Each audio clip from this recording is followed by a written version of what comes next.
You're listening to episode 164 of Mitolife Radio.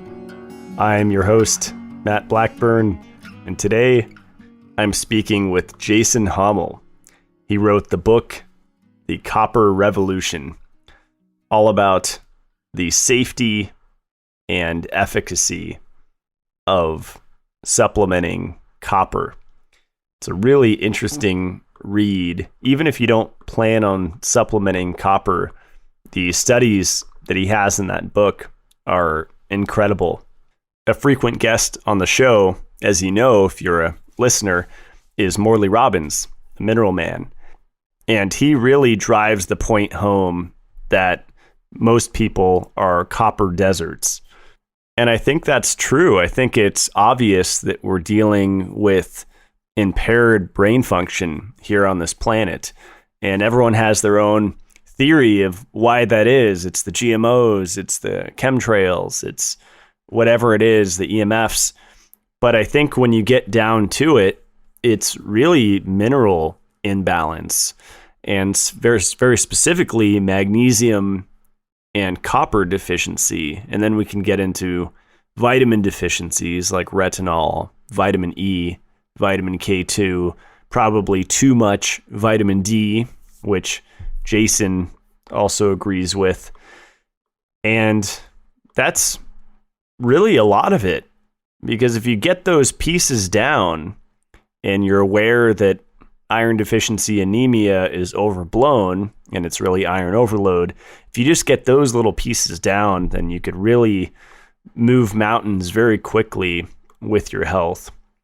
So I love that Jason devoted an entire book to this one mineral that, as he said, is the most misunderstood and slandered mineral. They say everybody has copper toxicity. That's what all the naturopaths say. But what if it's the opposite? What if people don't have enough copper? And that is Jason's premise for writing the book. So I'll let Jason break it down. Here he is, Jason Hommel.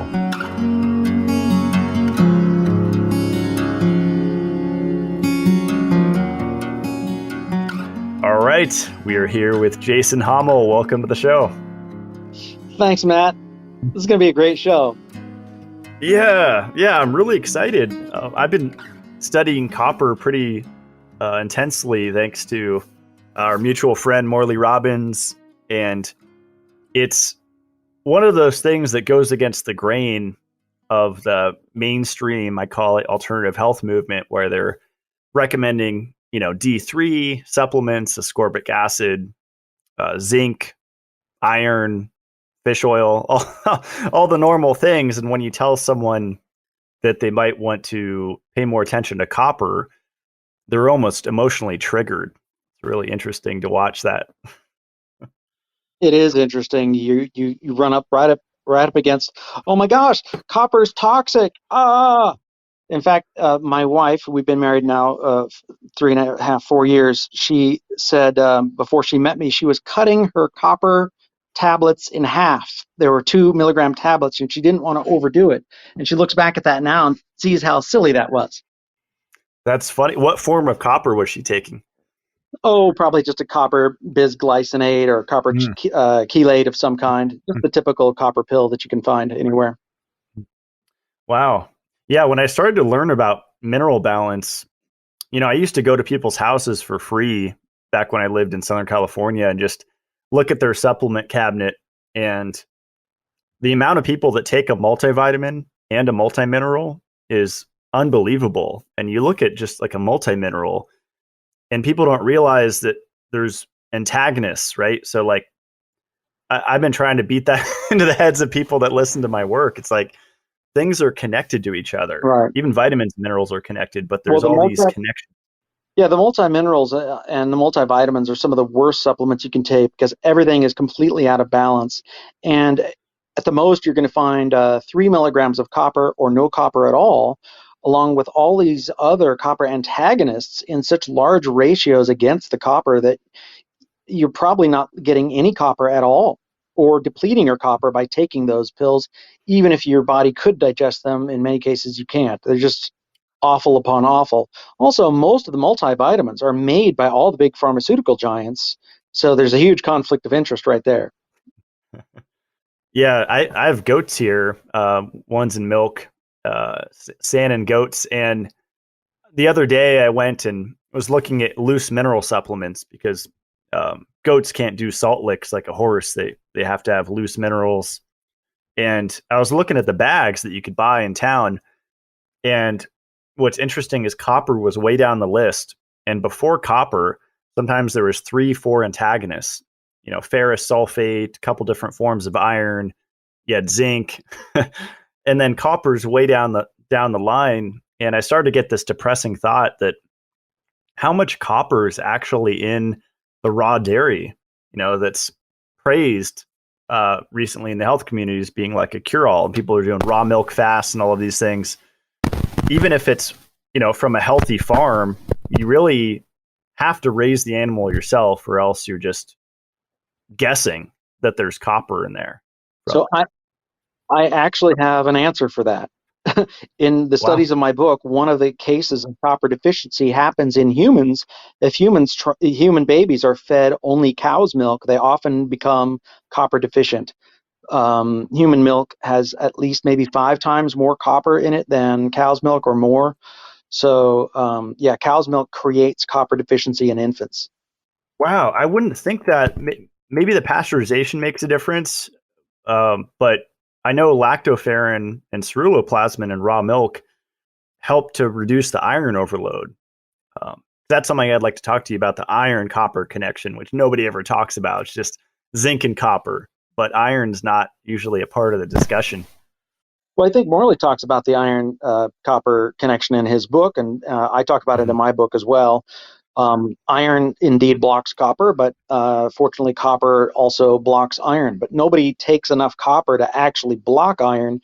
You actually have to take a lot of copper in order to begin to make a dent in the iron. I have tried to determine how much iron we get in our normal iron fortified diets, and some people suggest we get up to 45 milligrams of iron. And I think you probably have to take more than that in copper just to make a dent in it.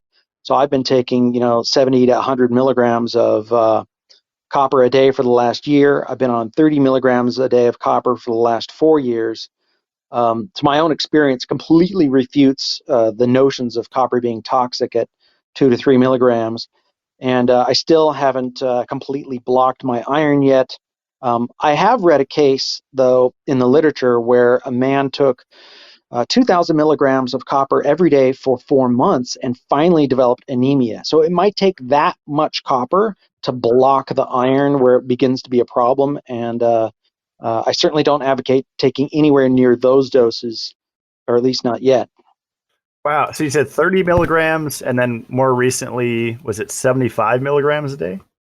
Yeah, more recently, 70 to 100 milligrams a day. Probably just over half of that is topical application. So maybe between 40 to 50 milligrams orally, like in my coffee or drinks throughout the day. So, yeah. Interesting. Yeah, I have a friend that helps me out here on the homestead, and he was over here a couple days ago, and I was talking about copper with him. I almost always do bring it up, and he actually wears one of those copper bracelets. And he said, "Am I getting copper with this?" And he held up his arm, and I said, "Well, as long as you have retinol coming in, I think that's safe." Do you agree with that? Um, I don't think you can overdose on copper from a copper bracelet. It's going to turn your skin green in the spot and make you a little uncomfortable there. Maybe after a while, because it's too much copper in that one little location, you might get a little reverse arthritis from so much copper or something. But um, I apply copper, everywhere to my skin, all over, and all I've gotten is healthier and healthier joints, stronger and stronger joints. I feel excellent in the gym. Um, and yeah, getting back to your iron, yeah, there's iron indeed blocks copper. And if most people are getting, say, 40 milligrams of iron and essentially no copper, for the most people, their iron is blocking their copper. But it's not just iron, it's also fluoride. And almost nobody talks about fluoride blocking copper. So in my book, one of the big things I say is like the average person has 2,600 milligrams of fluoride in their bodies and only 70 milligrams of copper. And the fluoride is blocking the copper. And the average person has 4,400 milligrams of iron in their bodies or more. It could be even 10 times as more, what Morley said, because it could be locked away inside the cells. So, and only, 72 milligrams to maybe 200 milligrams of copper in the average person. In fact, if those two are bad and those two are blocking copper, we actually have, the average person has 5 neurotoxins in their body at levels greater than the copper in their body. Those 5 neurotoxins are iron to excess, the fluoride, the bromide, which is another halogen, which also those block iodine, and the other two are lead and aluminum. We have more lead and more aluminum in our bodies than copper. So my point is that nobody has any business even imagining the possibility of copper toxicity until they first deal with all of those other known neurotoxins. And in almost every case of copper toxicity, they ignore all those other neurotoxins that are in our bodies, and they all focus on the copper, which is a fraudulent way to go about it because they don't even know about or even understand that those other things are in their bodies at higher concentrations. So that's a hallmark of fraud, to leave out a huge topic like that.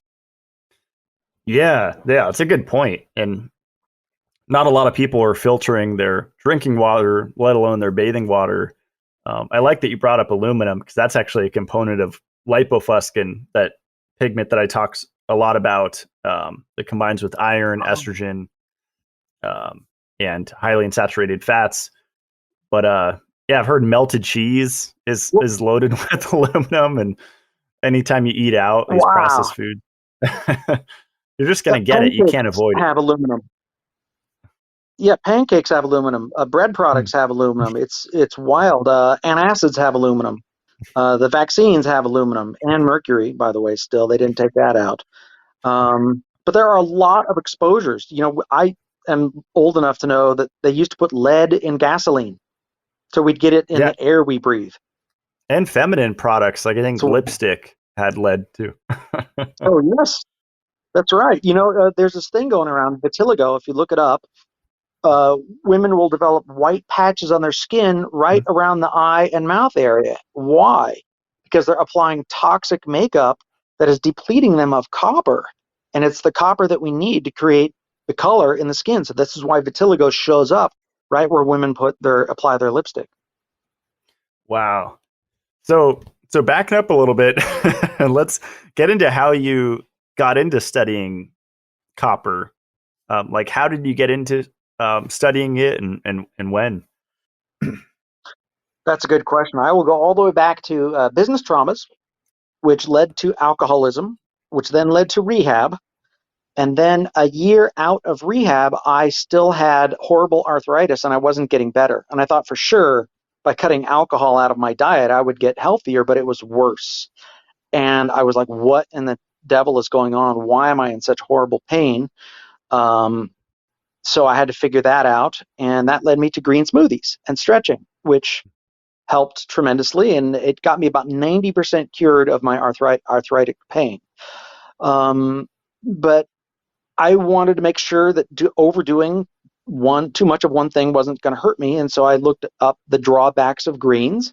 I wanted to look at both sides of the story, and people were talking about how oxalates could be bad for you and could cause kidney stones, and how greens are chelating and could block iodine and could block other minerals. And so after about 3 years on the green smoothie kick and doing stretching and stuff, I developed all the signs of demineralization, dehydration, constipation, weakness. So I started adding in a basic multi-mineral pill, and I thought, hey, I'll be doing great here. In fact, I'll balance it with maybe taking a little bit of zinc and a little bit of copper on occasion to probably be okay. I then developed just a little bit of exhaustion in my workouts, and then I went and saw a homeopath, and I went for blood testing for minerals and as well as toxins, and my profile, this was in 2015, December. My profile came back high iron, low copper, lowest in zinc, high in selenium, and low testosterone.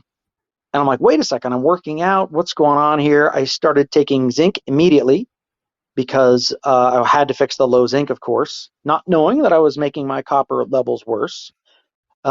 Zinc made me feel fantastic, fixed a lot of problems. I took a little bit more copper, a little bit more regularly than I had before. I was no longer as scared of it because clearly I need more. And about a month later, I was feeling so good on those minerals. I said, what other micro minerals can I take? I knew about iodine. I just had never taken it before.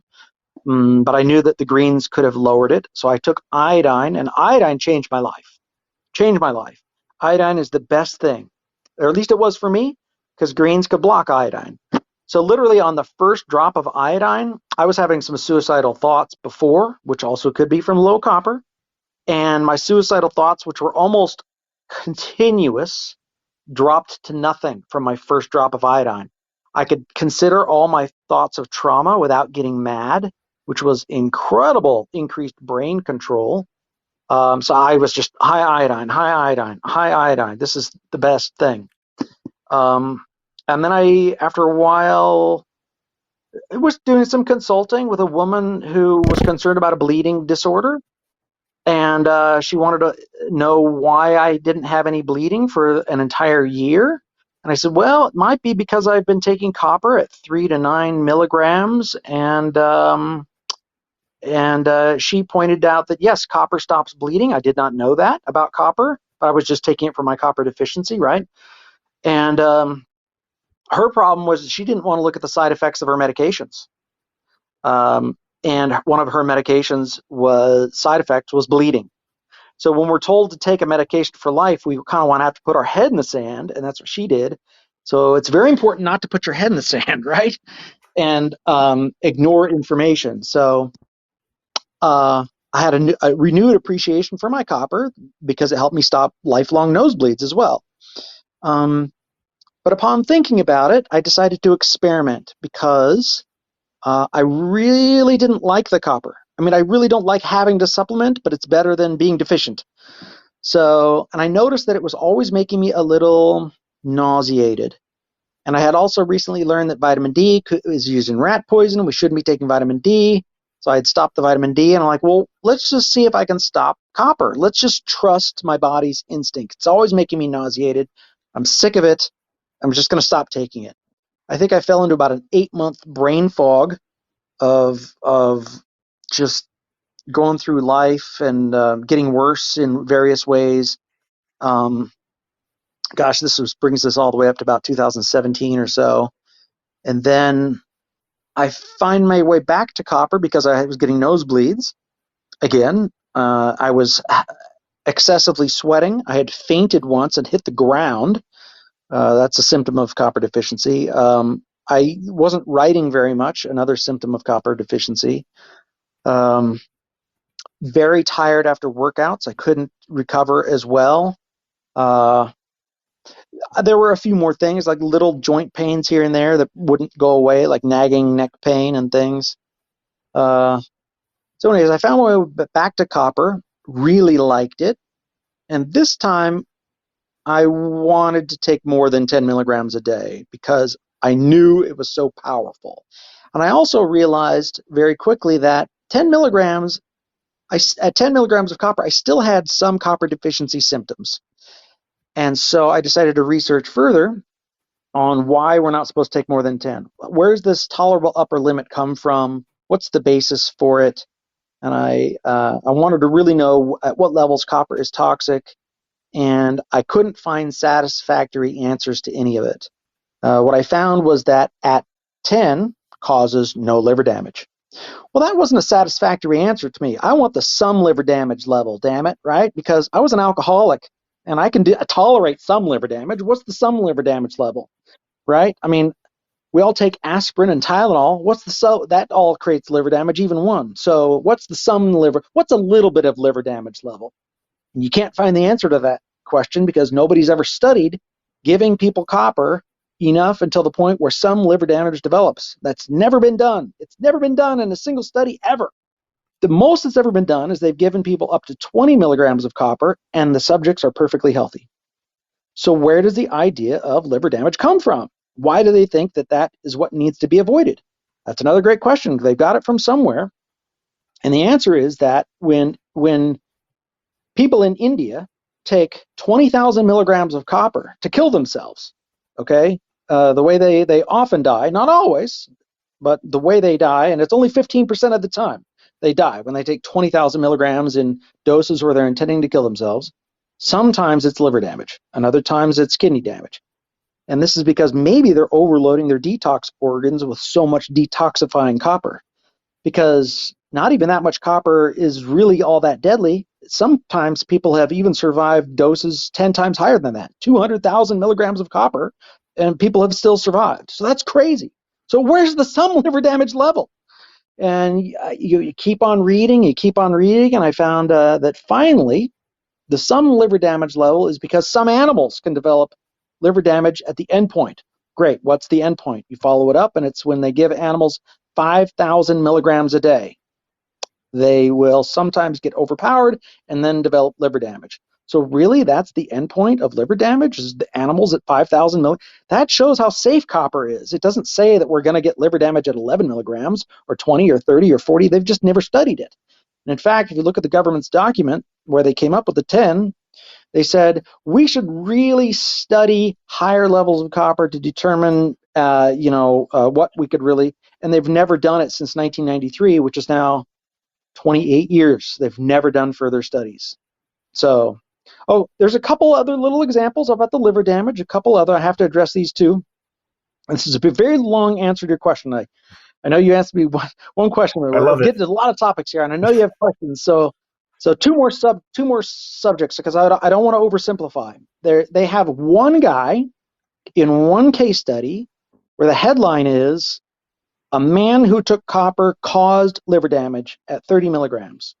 Well, first of all, you can't determine causation from a case study, so therefore we know that that title is a lie. Anybody who's taken first-year statistics knows you cannot determine causation from a single case study. In fact, they tell us all this all the time when it comes to vaccine damage, that case study is not applicable. Well, I'm sorry, but there's vaccine damage of hundreds of thousands of case studies now.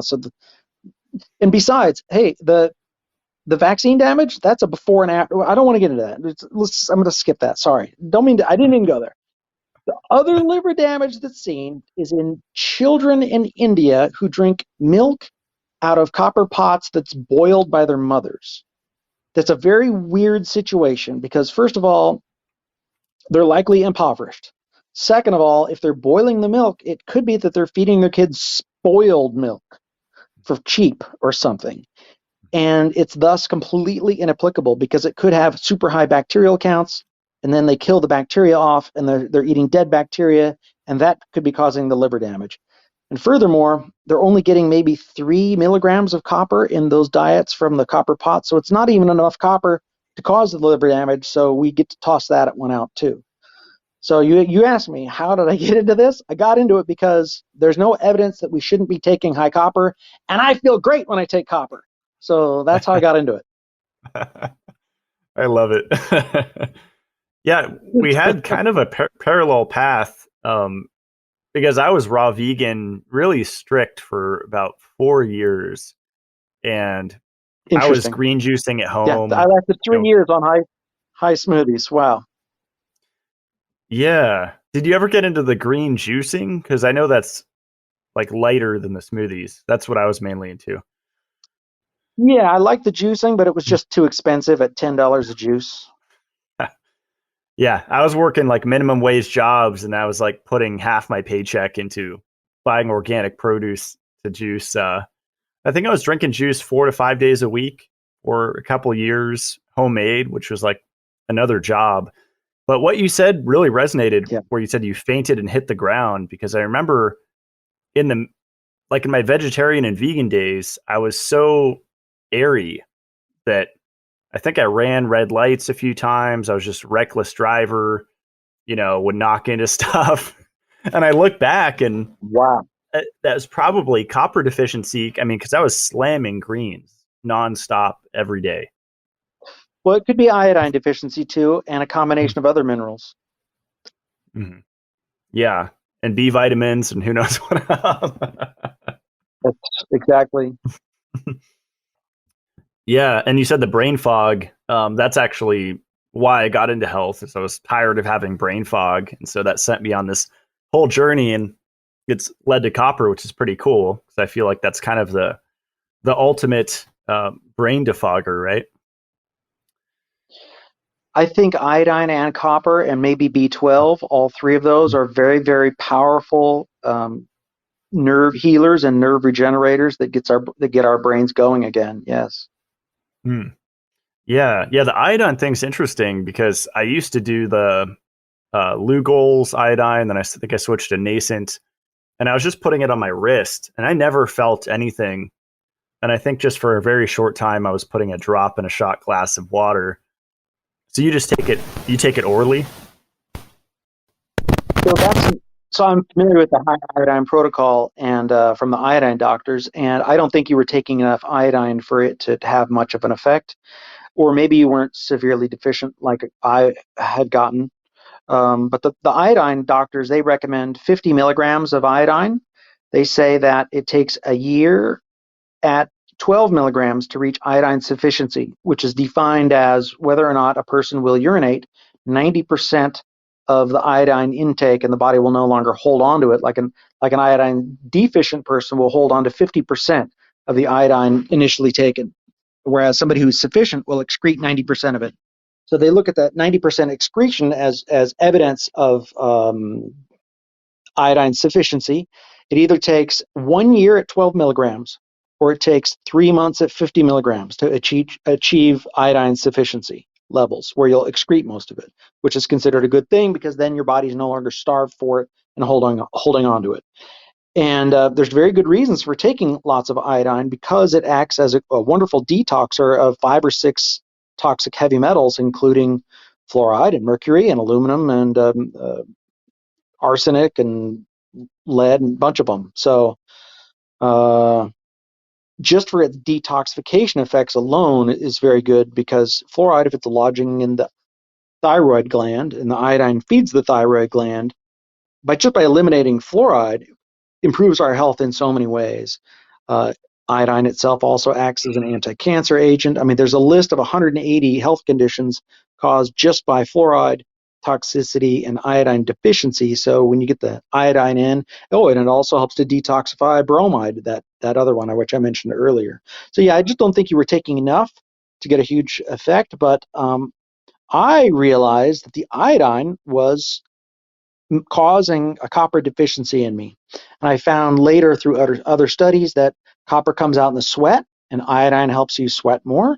And a couple people have complained that the high iodine protocol has caused them to get vitiligo, which is low melanin formation in the skin, which we need copper for that. So there's another indication that iodine sort of blocks copper at those high levels, which could explain why I significantly benefited from resuming my copper supplementation at higher levels than before.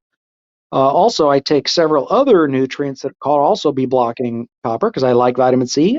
I like zinc because I was zinc deficient, as I said. I also take MSM sulfur for my joints, and MSM sulfur also blocks copper. So, it's almost like the more minerals you take and the healthier you want to be, the more you're likely you are to be copper deficient because a lot of those vitamins and minerals block copper. Wow. So you said iodine 1 year at 12 milligrams a day brings it back, and then you said 6 months at, was it 50? 6 months at 3 months at 50 milligrams will achieve Okay. sufficiency. And you're supposed to take it with selenium, and there's a whole protocol there. But in their protocol, they neglect both zinc and they neglect copper. So Morley and I have had a discussion about that. Why didn't the iodine doctors mention copper? He speculates it could be because they didn't want to lose their licenses. I don't really know, but he has spoken to them, and one of the first articles I wrote was copper, the missing nutrient on the high iodine protocol. Sent it to two of the iodine doctors, and I never heard from them. But it could be because they're just too busy. You don't ever really know. Yeah. So why can't we get? I'm sure listeners are thinking this question. Why can't we get iodine from our food? Because isn't it in oysters? I don't know, I guess it's a small percentage of people eating those, and I think potatoes. And what are some other foods that have it? So one of the main sources of iodine would be seaweed. And if you eat a seaweed salad every day, like the Japanese do, this is kind of how the iodine doctors get to their 12 milligrams. The Japanese, on average, get about 12 milligrams by eating a seaweed salad every day. Because I don't want to eat a seaweed salad every day, then if that's the only way you're going to get it, the only alternative way would be a Lugol's iodine formula supplementation. And Lugol's has been around 150 years before it fell out of favor around 1945 when they began putting fluoride in our water. So a good reason to have fluoride or have iodine is because we live in a world where the water's fluoridated in the United States. Europe, not so much, but that's not the only toxin we're exposed to. Bromine is in the couch I'm probably sitting on here in my hotel. It's in carpets, it's in pajamas, it's in flame retardant stuff, and it's like the third most prevalent toxin in the average person's body. So to get those toxins out, we have to take high iodine because we don't live in a natural, pristine world with no toxins. If we travel, if we're going from city water to city water and we're eating out and drinking water that other people serve us or eating rice that they made in their pots cooked with their fluoridated water, I'm continually getting exposed to fluoride. The only way to solve it is with iodine exposure and copper. Copper also detoxes fluoride, and so does boron, another favorite mineral of mine, also detoxes fluoride. So we got to take the minerals at high enough doses to work. And if the average person's body has 2,600 milligrams of fluoride, it's not easy to get this stuff out. Wow. Yeah, I rarely travel for that reason, just because it's a lot of work. I mean, I just do a lot of things to change the hotel, and I'll put in a shower filter and stuff.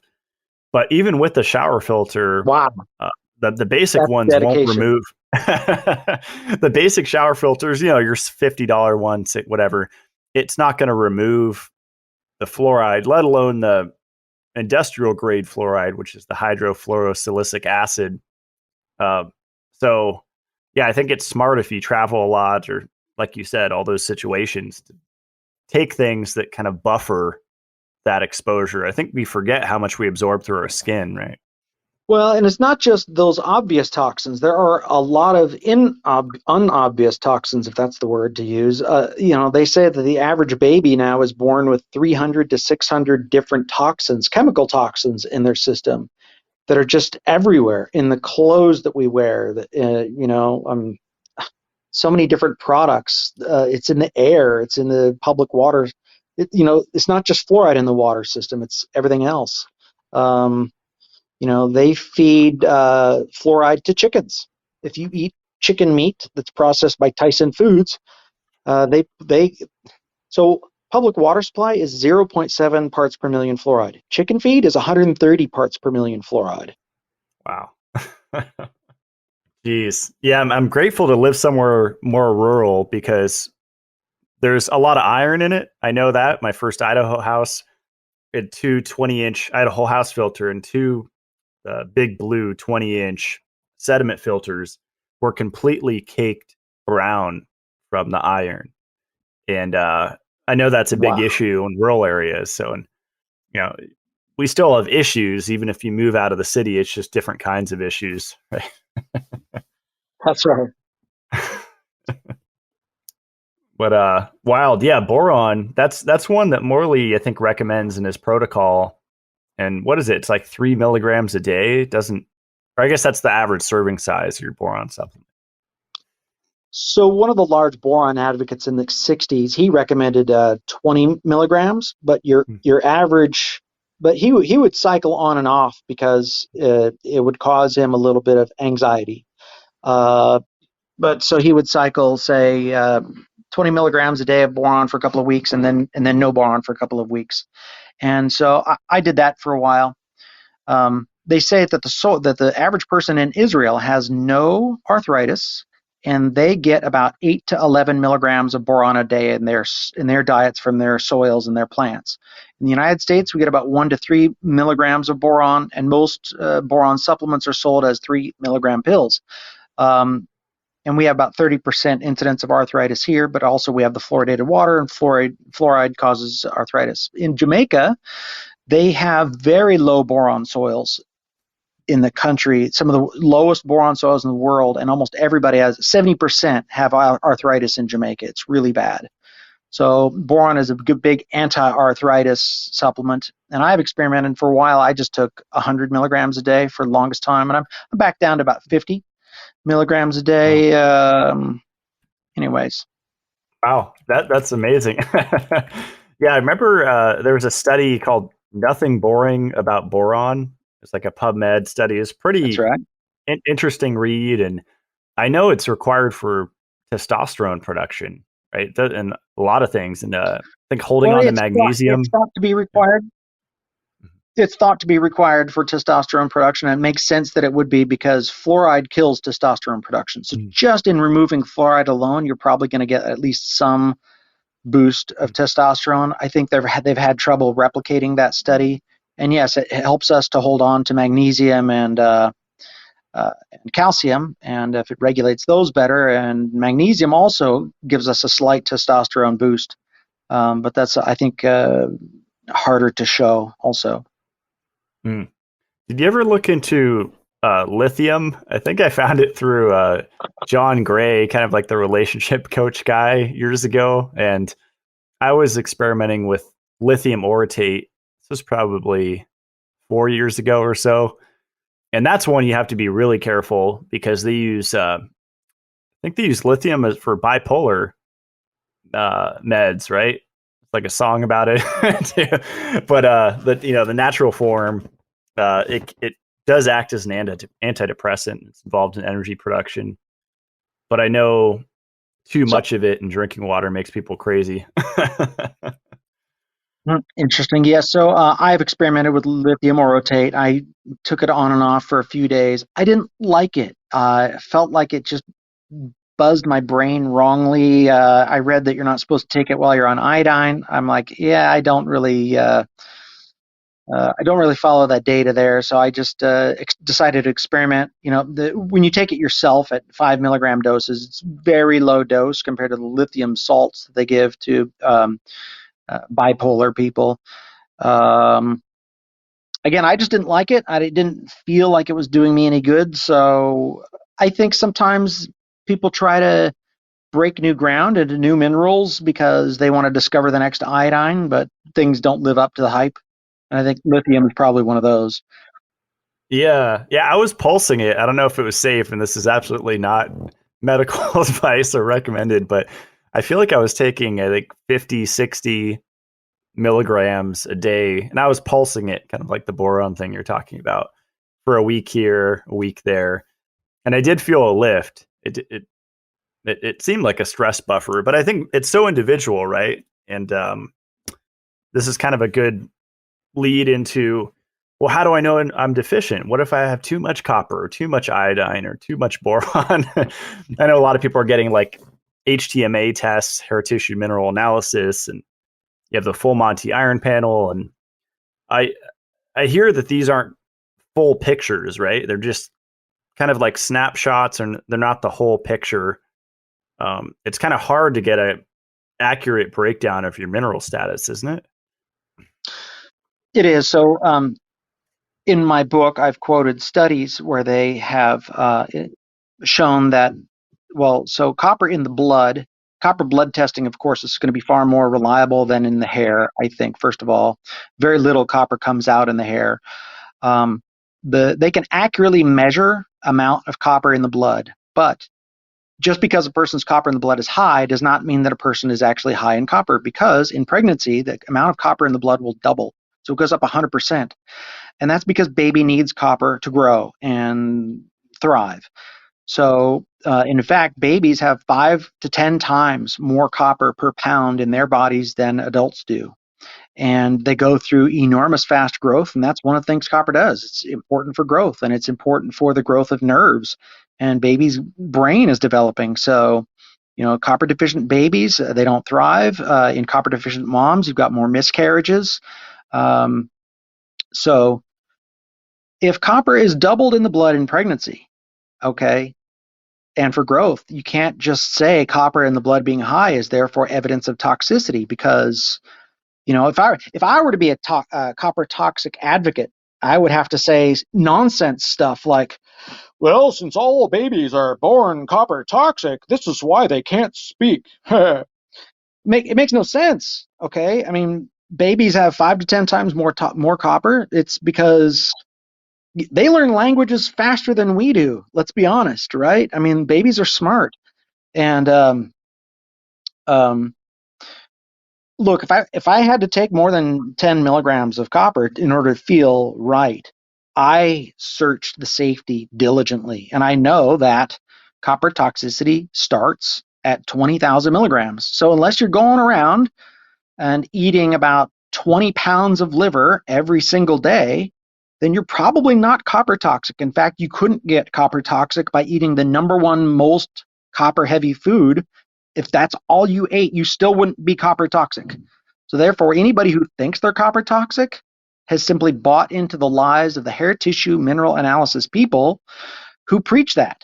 And I understand where it comes from, and I can kind of say that where the evidence comes from, and that's and I went over and refuted a few of those. But another is that most people get nauseated on copper at 3 to 4 milligrams. So people look at the nausea as proof of copper toxicity, and it's not proof of copper toxicity, because when we take copper, and if it's binding with fluoride, which it does, this is how copper enters our drinking water through fluoridated water. Fluoride binds to copper. So when fluoride water runs through copper pipes, it brings the copper along. So that as a source of copper gives rise to many myths like, oh, copper 1 is toxic, or copper 2 is toxic, or whatever. Or metallic copper is toxic. But if you go and you look up colloidal copper or ionic copper and you just read the reviews on Amazon, people rave about the stuff because it's great. Metallic copper is not dangerous. It's the fluoride that is dangerous. And so if most people have 2,600 milligrams of fluoride in their body, and then they put in 3 milligrams of copper thinking they're going to get healthy, excuse me, you've barely begun to make a dent of detoxing fluoride. And as fluoride rushes to the stomach within 10 minutes to bind to the copper, you're going to have fluoride in your stomach. You know what causes nausea? Fluoride causes nausea. So it's not necessarily evidence of copper toxicity just because you're getting a little bit of nausea at the beginning stages of fluoride detox. I had to go through fluoride detox when I first started boron. I had to go through fluoride detox when I first started iodine, because I all detox fluoride a little bit differently. They all have a little bit different affinity for holding on to it and can carry it further or lesser in the body before it lets go of it and stuff like that. So it takes an enormous amount of diligent effort to take a lot of iodine, a lot of boron, and a lot of copper to begin to detox the horrors of fluoride and all that it's doing in us. That was awesome. So I wanted to kind of circle back. Morley's whole thing is retinol, and he says pretty much everyone's retinol deficient, and you need retinol to load, I think it's 6 to 8 copper atoms into ceruloplasmin. Do you think, like my theory and what I've gathered from Morley is that, like, the quote copper toxicity is caused largely by just a vitamin A deficiency? Because if there's not enough retinol to load it into that transport protein, then we have a problem. Do you think retinol deficiency is common? I'm not exactly sure how common vitamin A deficiency is. I haven't looked into that too much, but I would say that 99.9% of Americans are woefully copper deficient, because most Americans, they only get 0.6 milligrams of copper and have very little copper in their bodies, and they have all these other toxins.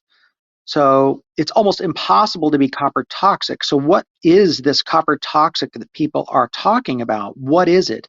It's a disruption of copper metabolism or a failure of copper to metabolize, or they're detecting high copper in tissues where the body's not using it, or it could be low ceruloplasmin, which could be the vitamin A deficiency there. But here's the thing, copper also should stimulate ceruloplasmin production. Copper stimulates the ATP7B gene, which helps to make ceruloplasmin. Vitamin A is not the only thing that helps make ceruloplasmin.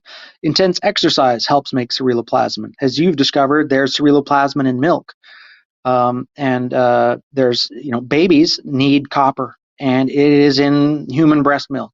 So milk should be a good source of copper, but it's not, because animals like us are also deficient. We're living on a copper deficient planet, and our copper deficiency is made worse by all these other things. So I looked at, the average infant should be getting roughly the adult equivalent of 5 milligrams of copper a day from a typically copper deficient mother. So how much copper would an infant get from a copper sufficient mother? And we really don't know what copper sufficiency is, because nobody's ever even done any studies to determine the optimal amounts of copper for human nutrition. Those studies don't exist and have never been done. The closest we got is from Olivares, who determined that 20 milligrams of copper a day is not toxic and causes no harm. And he studied a wide array of liver tests to determine if it could cause harm, and there was no harm in about 800 subjects over several months. So again, that refutes copper toxicity. So why do they have these ideas of copper toxicity? Again, from nausea, from tap water that's got fluoride, or it could be zinc deficiency. They look at ratios, and if zinc is low, then they determine that, copper must have gotten the zinc low. Well, no, zinc could have gotten low from lead or aluminum or fluoride or lack of supplementation. And then the other question is, how is it that people get better, or slightly better, perhaps, from taking a lot of vitamin C and zinc, which is going to lower their copper? This is a very hard question that I should expect to have an answer to, and I have one. And the answer is that vitamin C and zinc are good in their own right. And in fact, each of them are very powerful detoxers, just like copper is. Vitamin C at high levels can be used to detoxify snake bites and a wide array of toxins. And zinc is a wonderful detoxer. Zinc and copper work together along a similar pathway to create metallothione. I don't know if I'm pronouncing that correctly. I'll just say a metalloenzyme, okay? A metalloenzyme that detoxifies all of the other heavy metals, including mercury and lead and aluminum. So, everybody's into detoxing, but nobody's into copper, not realizing that copper is a super powerful detoxifying mineral, because both copper and zinc will boost our metalloenzymes. In fact, when they try to kill pigs or animals by giving them so much copper that it'll kill them, what they've discovered is that if they pulse dose the amount of copper that they give them, and they give them time to adjust to higher amounts, they can survive all the way up to 5,000 milligrams of copper per day on a long-term basis, probably because they boost their metalloproteins or metalloenzymes that detoxify not just the other toxins, but copper itself. So they get more efficient at excreting the copper. So anyone who's like, my copper, I got too much copper in my system. Well, take more copper and your body will, and take more zinc, and your body will make more metalloenzymes, and you'll be able to excrete it like a normal person. In fact, one of the arguments against copper toxicity would be we excrete almost all of it. In fact, they've done studies, and they show that at 1 milligrams, we absorb half a milligram.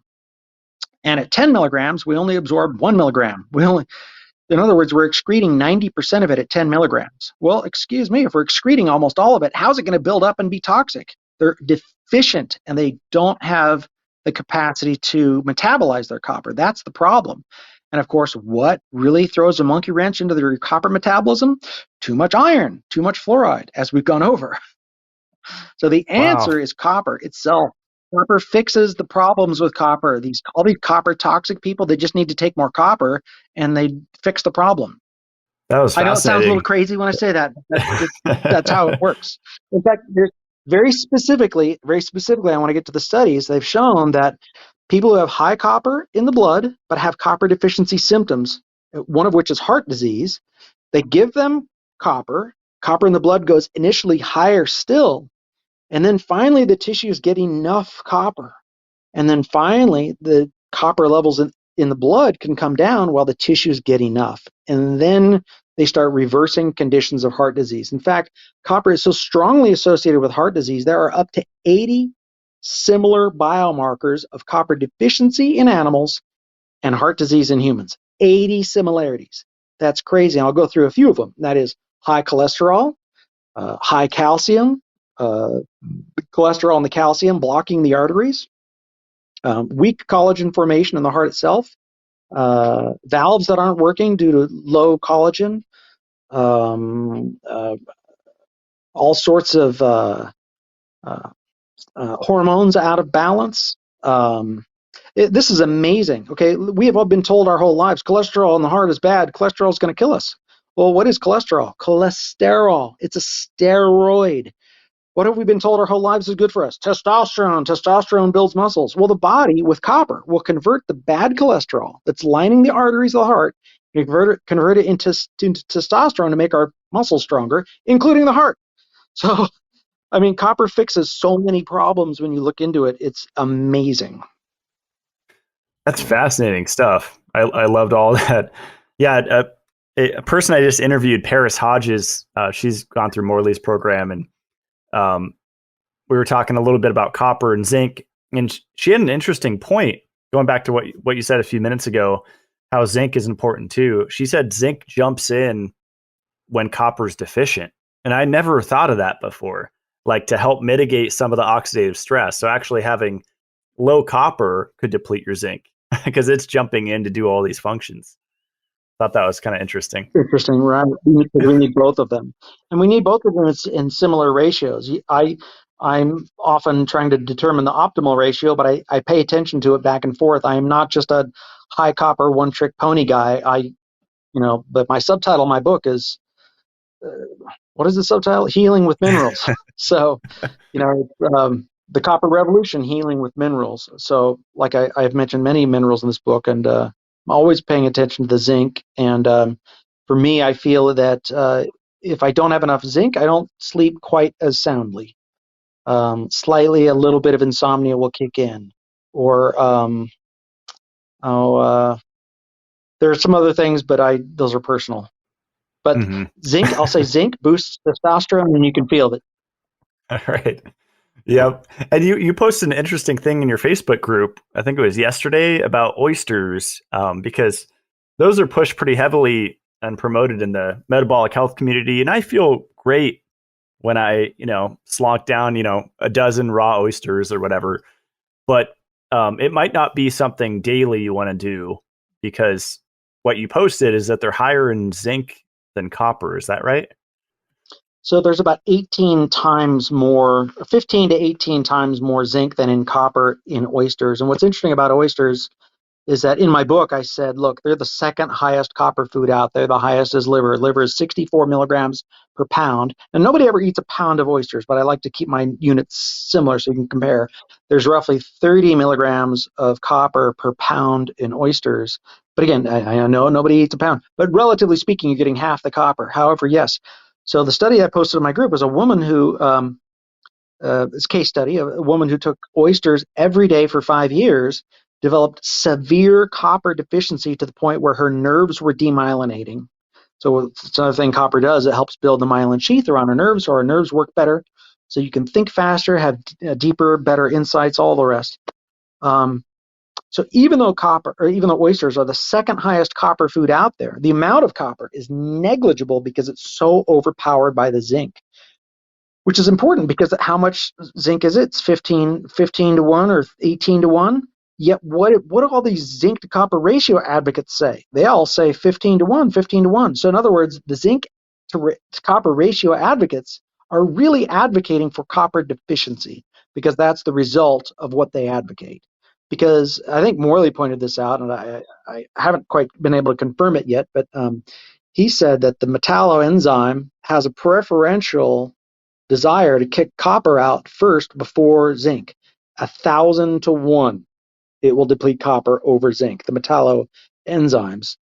So that to me says that, again, copper is almost impossible for us to become toxic in it because it's just going to get washed right out with the zinc, especially even if we consume them one to one. The copper will be depleted before your zinc will be. So copper is not the one you need to fear. It's the way the body works proves over and over again and again that copper is far more safe than just about anything else. And in fact, this brings me another point. I just learned in my group that B6 acts as a neurotoxin at high levels. And what are those high levels? Perhaps as low as 1,000 milligrams. So if copper is toxic at 20,000 milligrams, is it really crazy that I'm advocating, say, 50 milligrams of copper when copper is toxic at 20,000 milligrams? B6 is toxic at 1,000 milligrams. Or less even. Some people say as little as 100. So why are we often taking 50 milligrams of B6 and our B vitamin? That's an important question. If B6 is toxic at 100 milligrams, why are we taking 50 milligrams of B6 and our B vitamins? This is very dangerous. We shouldn't be doing this. And in fact, it's Wow. proof of how safe copper is, relatively speaking. I mean, we shouldn't be taking more than 1 milligram of B6 ever. It's so Hmm. dangerous, relatively speaking. Where's the consistency in the supplement industry? It doesn't exist. So this brings me to the fact that the original copper toxic advocates, one of the guys' name was Carl Pfeiffer. He worked for the CIA, mind control. You can look him up on Wikipedia. It's not even hidden. He did CIA mind control experiments with LSD. And his associate was Abram Hoffer. Abram Hoffer was big into niacin, which blocks copper. And Abram Hoffer was the father of the Orthomolecular Institute, run to this very day by the high vitamin C advocates, which also block copper. So is it a big CIA mind control game to try to prevent us from having copper? It could very well be the case. That's incredible. Wow. Well, I'm not I want saying to it go. is. I'm just saying it could very well be the case. Yeah, I wouldn't be surprised. The zinc to copper ratio thing is really interesting because that makes me think of the calcium to magnesium ratio, where I think know, the mainstream recommendation has been, I think, 2 to 1 calcium to magnesium, maybe even 3 to 1, three Right. times the calcium to magnesium. Right. And like Morley and Four, others have four said, to no, one. it Four actually is times as much. right. But it might be 1 to 1, right? And I wonder if zinc and copper are similar. I don't know. So I don't supplement with calcium at all, and I don't think I need to. And the reason is that we have well over a pound of calcium in our bodies, in our skeleton, and it doesn't seem to me that the average person has difficulty getting calcium if we all have an entire skeleton of the stuff in our bodies. What we have trouble getting and holding on to is copper because we only have 72 milligrams of copper and all these other things that block it. And copper is easily and quickly excreted. We don't have a copper skeleton, and yet we need copper in our skeletons because we need copper to make red blood cells in the bone marrow. So if copper is not in our bones, we also have weak bones. We need copper in our bones because we need copper to make the collagen, which forms the matrix for us to even be able to lay down calcium in the first place. In fact, I've identified 7 substances now in 6 when I wrote my arthritis book that we all need in order to absorb and put calcium into the bones. And these substances are, they're in my memory, and just give me a second: copper, boron, magnesium, silica, and phosphorus. Those are the 5 minerals that we need to be able to absorb and put calcium into the bones, and 2 vitamins, vitamin K, and unfortunately, I will say niacin. I say niacin, unfortunately, because I've learned that I don't really like niacin so much as I used to. There could be other substances that also help put calcium into the bones, but 2 things that don't strengthen the bones that the mainstream media is gaga over about helping the bones are vitamin D and fluoride. Fluoride does not make strong teeth and bones. Fluoride makes skeletal fluorosis. You can look up skeletal fluorosis. It makes weak bones. When fluoride combines to bone, it turns it into glass, which is easily shatterable and breaks like crazy, and it's no good. And vitamin D has been recently studied. You've had Jim Stevenson on your show, I know, and um, I'm not a fan of vitamin D because the studies show that it weakens the bones. So In supplemental form. Yeah, I think I like that Jim on my podcast, he's like, I'm Yeah. not anti vitamin D, I'm anti D3 and especially orally, and that's such a nuanced topic. It's so fascinating. I have like 5 different ultraviolet lights here, because I'm up in North Idaho. So, I'm not doing it for the vitamin D though, the hormone D. I'm doing the UV for all the other benefits. Because it has a lot, antiviral, tons of stuff. So I'm getting into the light here because we're doing video. People can only hear us. Maybe you can see I have a slight little bit of a tan. I do the tanning Mm-hmm. booth thing because Mm-hmm. I understand the importance of getting vitamin D naturally. And in fact, copper and magnesium both help us make vitamin D because we need copper to make the melanin in our skin. The melanin is what creates the tan. The tan is what helps us naturally make the vitamin D. That's great. So I want to jump in to copper sulfate. On your Facebook group, you have a picture there in the banner, and it's all these little 2-ounce dropper bottles and a bag of this blue powder called copper sulfate. And it's interesting, actually, being into goats. I was reading my goat care book the other day, and I found the mineral section, specifically the copper section, and it was talking about copper supplementation for goats. And the normal thing, it's really fascinating. It's these copper pills is the most common thing to give to goats, and it's literally copper oxide metal shards in a pill that you shove down their throat like a gun, and the metal shards actually get embedded into their gut. And I think over the course of 8 to 10 months, it's a slow release and it doesn't hurt the animal. It's just, it kind of sticks in their gut and then it's just absorbed over months. But they were saying copper sulfate, it's killed goats, but I think they were giving insane doses over several days. But I guess in this book, what stuck with me about copper and goats, it said copper sulfate's absorbed super quick. I think they were just giving them directly the powder. So it's fascinating when you get into studying minerals, and all the ones we've talked about, they're all bound to something, right? Whether it's glycinate or taurate or sulfate, whatever it is, and I guess they're absorbed differently depending on what they're bound to, right? So I have found that copper sulfate is probably one of the safest forms of copper that's been studied with the highest threshold of toxicity. It, but I don't know if the others has been studied as well as copper sulfate. And the other thing is that copper sulfate is by far and away the cheapest. Copper sulfate in humans, they claim it's 80% absorbed. This contradicts what I said earlier that we only absorb 10% of it at higher doses. So, at smaller doses, we absorb more, right? Presumably.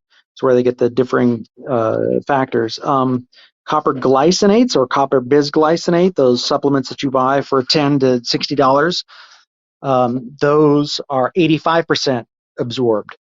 But those, if you're going to take 30 milligrams a day of something, those other off-the-shelf copper supplements are going to go through 5 to 8 bottles at 30 milligrams a day because you'll be taking 10 pills a day, and out of a 60 pill bottle you're going to go through it real fast. So you'll either spend $60 if there's 2 of you, husband and wife, on that stuff, or you can make your own bottle for 3 cents worth of copper sulfate. And the way it works is you can get a pound of copper sulfate for $5, or even 10 pounds for $30, but you only use less than half a teaspoon in 2 ounces of water, which will make roughly 1 milligram per drop solution.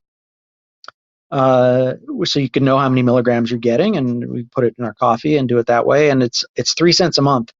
I'd much rather do 3 cents a month than $60 a month. And in fact, I name my book The Copper Revolution because if you're going to create a revolution of people taking high copper, it can't be because it costs 60 to $100 a month. It just can't.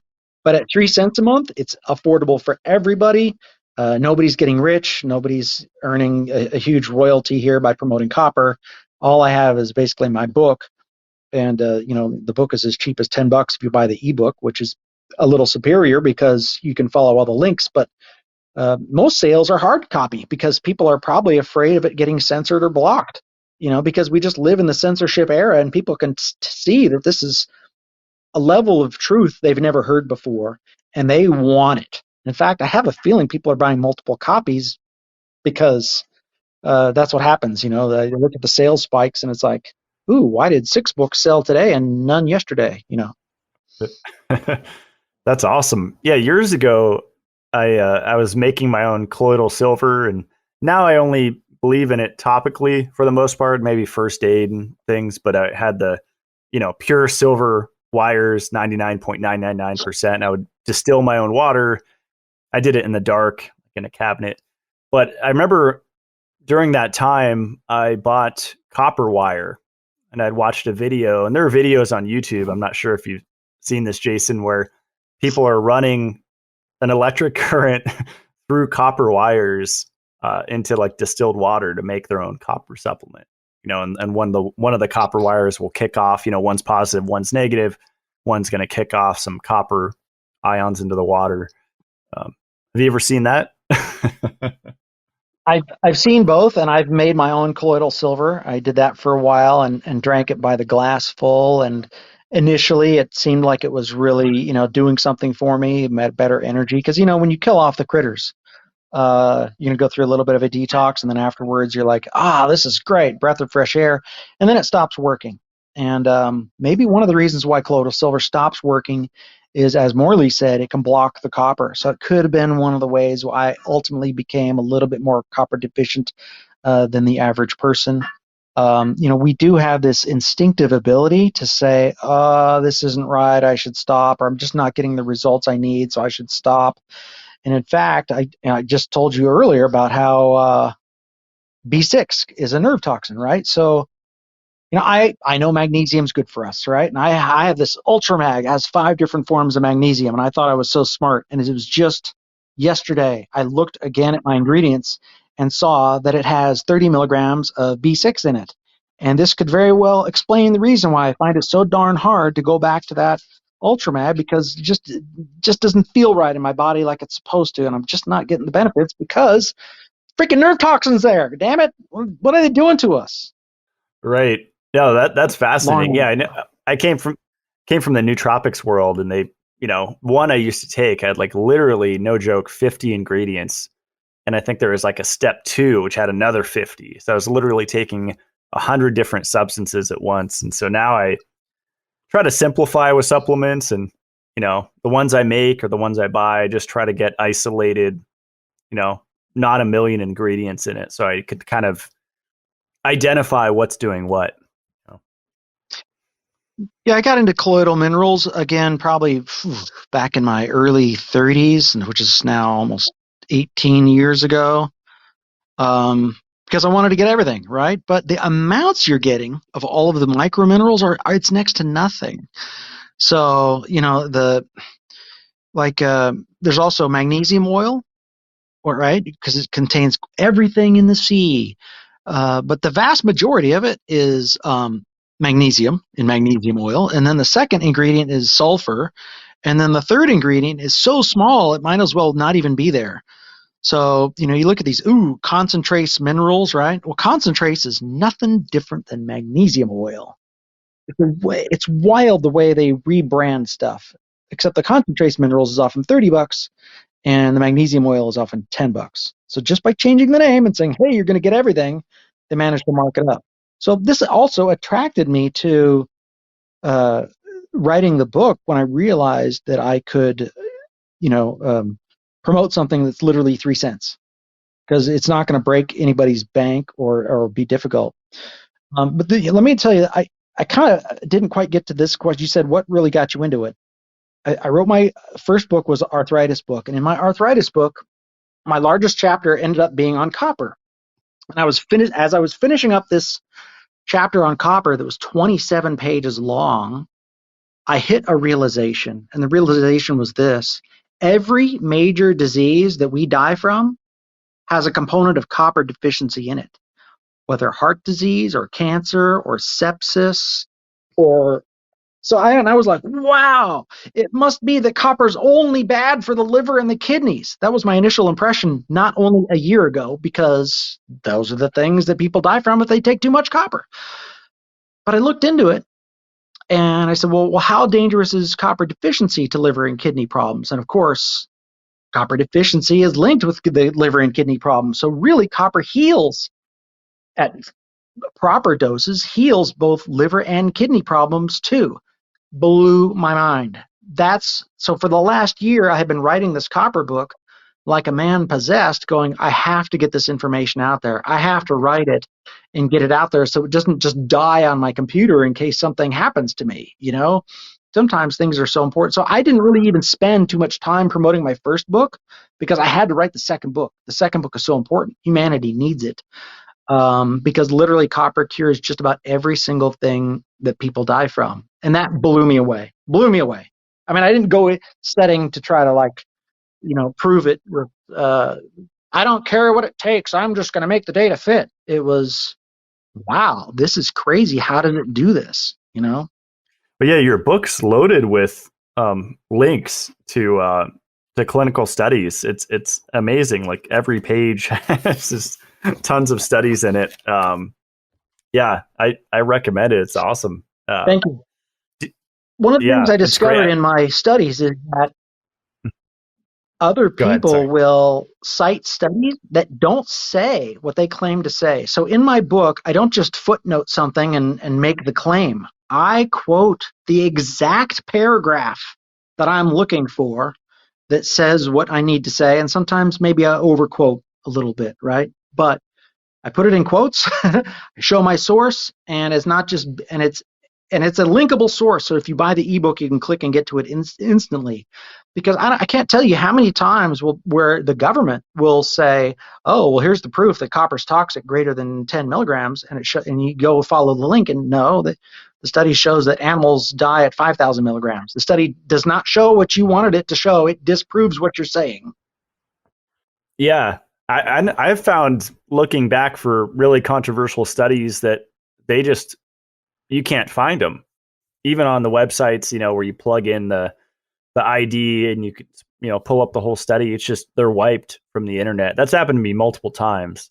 I'm like, oh, wow, this is a bombshell study. Just can't find it. This does happen. They pull studies that are too controversial. It's amazing. That does happen. I've seen it happen. Mm-hmm. Do you want to jump into some Q&A questions, Jason? We have a ton here. Sure, let's do it. See how good we can do this. Sure, do it. I'm sure it'll put us down some interesting rabbit holes. Someone made a statement. They said Rh negative blood requires more copper. Have you looked into that? Like people's genetics influencing copper? I have seen one guy make that claim that essentially everybody should have AB type if we have enough copper. Unfortunately, I forgot what my blood type was back in high school days, and I don't know if my blood type has changed, but he was making that claim. So if anybody's hearing this and getting into copper for now and you already know your blood type, check it after a year or two on enough copper and see if it changes. I mean, the only way to know is to test, right? But what I am doing, I am breaking new ground. There's essentially almost no testing on that out there. There's only the all of RAs who tested 20 milligrams to show that it's not harmful. So we really just don't know the answer to that question. I think it's plausible. There's enough information that it could be true because we do know that blood cells are malformed and live shorter lives in copper deficiency. With enough copper, the blood cells are formed better and live longer, and copper, we know, cures anemia, which is not enough red blood cell formation. So copper also helps to put iron into the blood. We know these things. So yes, copper might very well change the shape of blood cells or even the nature of them. Whether that changes blood types or not, it's a very interesting question. I just don't exactly know the answer. But sickle cell anemia is, I guess, part of that, right? Those are malformed blood cells. Mm-hmm. Yeah, that's fascinating. We had some questions on gardening, and I'm interested to hear your answer on this because this summer, I'm actually going to put up a 33-foot dome greenhouse, and I plan to grow some fruit up here in the snow. Be really exciting. And I'm excited to do it right and do some advanced methods with growing food. And some people ask, should we spray copper on our garden? Anything other than worm castings to get more copper in the soil for home gardens. I think farmers use copper sulfate, right? A lot of them. The copper sulfate is best used in farming as a fungicide. So it's most famously known for being used in what's called a Bordeaux mixture for French red wine grapes. And in fact, if you'll remember, there's this peculiar thing in the health food industry about why is it that the French don't develop heart disease on their high fat diets. And it could very well be because they're getting so much copper sulfate sprayed on their French wines. But we don't see this effect over here in America because they use fluoride fungals on the grapes. That fluoride ends up in the wines here instead of copper. So it could very well be that copper sulfate explains the French diet mystery, why they don't develop heart disease on their high fat diets. Wow, that's So the interesting. amount of copper in wine ends up being about only 1 milligram. However, it's like 1 milligram or half a milligram per bottle. However, if the average American is only getting 0.6 milligrams of copper in their diets, you're talking about 100 to 200% increase just at the small levels. So, Wow. over a lifetime, those small amounts have an effect. But Wow. I I think we think need more to counterbalance the fluoride in America. Go ahead. Morley said like alcohol depletes, and I think hard liquor especially has benefits if someone doesn't get addicted to it. But does drinking alcohol deplete copper? Because I've heard that. I think it was Morley. It must. It must Mhm. only because it has no minerals in it. It's a Mhm. refined thing. It's as bad as sugar, and it requires a Mhm. lot of processing. So alcoholics are notoriously deficient in the B vitamins, and of Mhm. course, it has no minerals in it. Just like white sugar has no minerals, just like white flour has almost no minerals. So yeah. Mhm. Yeah, it's interesting. Lately, I've looked at cannabis, alcohol, and tobacco. All three are powerful antiparasitics. So fascinating that most people are on at least one of those, but yet we still have worms. Is it the copper deficiency? It could very well be copper deficiency. In fact, so we should get into this, and that's right. Parasites block copper, and copper kills parasites. It works both ways. Wow. Yeah. Yeah. And there's so many different types. Like years ago, I was obsessed in my vegan days. I was like chopsticks in the toilet. Sorry, it's a lot of information, but just like doing tons of colon All right. cleansing, taking pictures of stuff coming out of me. And I mean, pinworms, threadworms, hookworms, tapeworms. There's so many different types, right? And I think people like to think they don't have them just because that's a more pleasant thought than thinking that there's these creatures roaming around your body. So I've gone through a couple of parasite cleanses myself, looked for parasites. I was unfortunately never able to find any, but I tried to kill them with diatomaceous earth. I tried to kill them with hydrogen peroxide. I've been on high copper now for 4 years, and I'm always disappointed that I don't find any parasites. But if I don't look through it with a fine tooth comb, and maybe I just flushed them too quick. Who the hell knows? I don't know.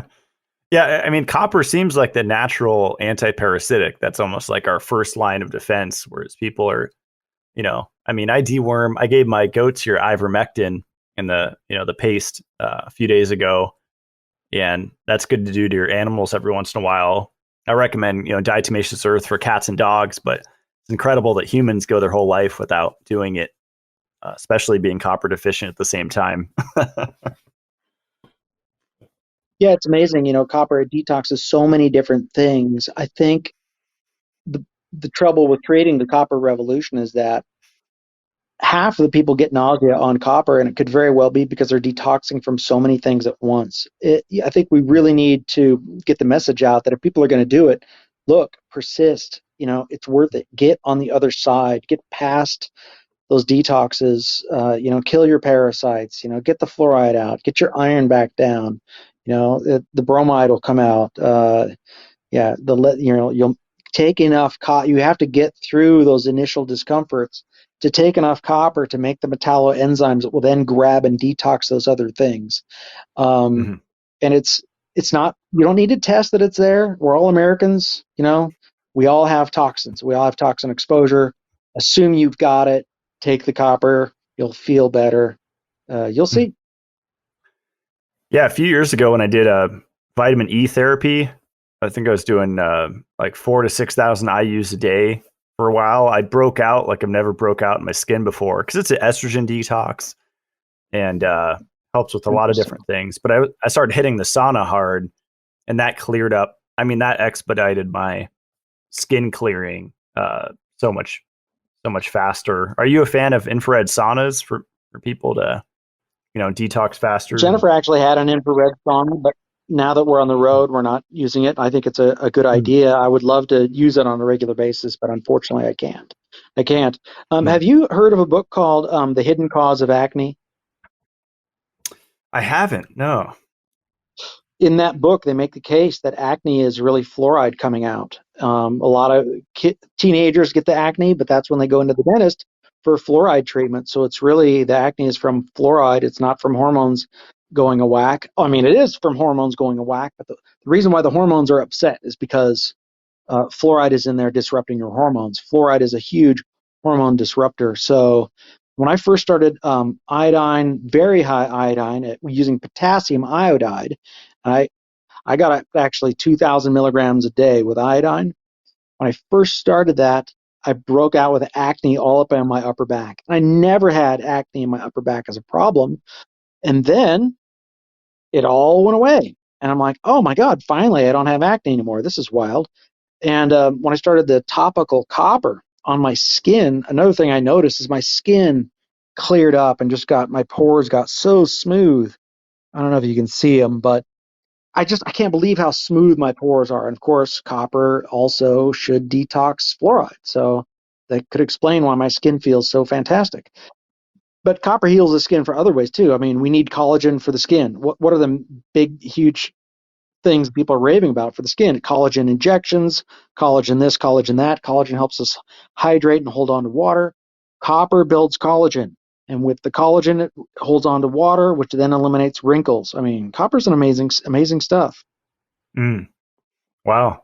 Kind of on the topic of skin, graying of hair, is that excess hydrogen peroxide from a copper deficiency?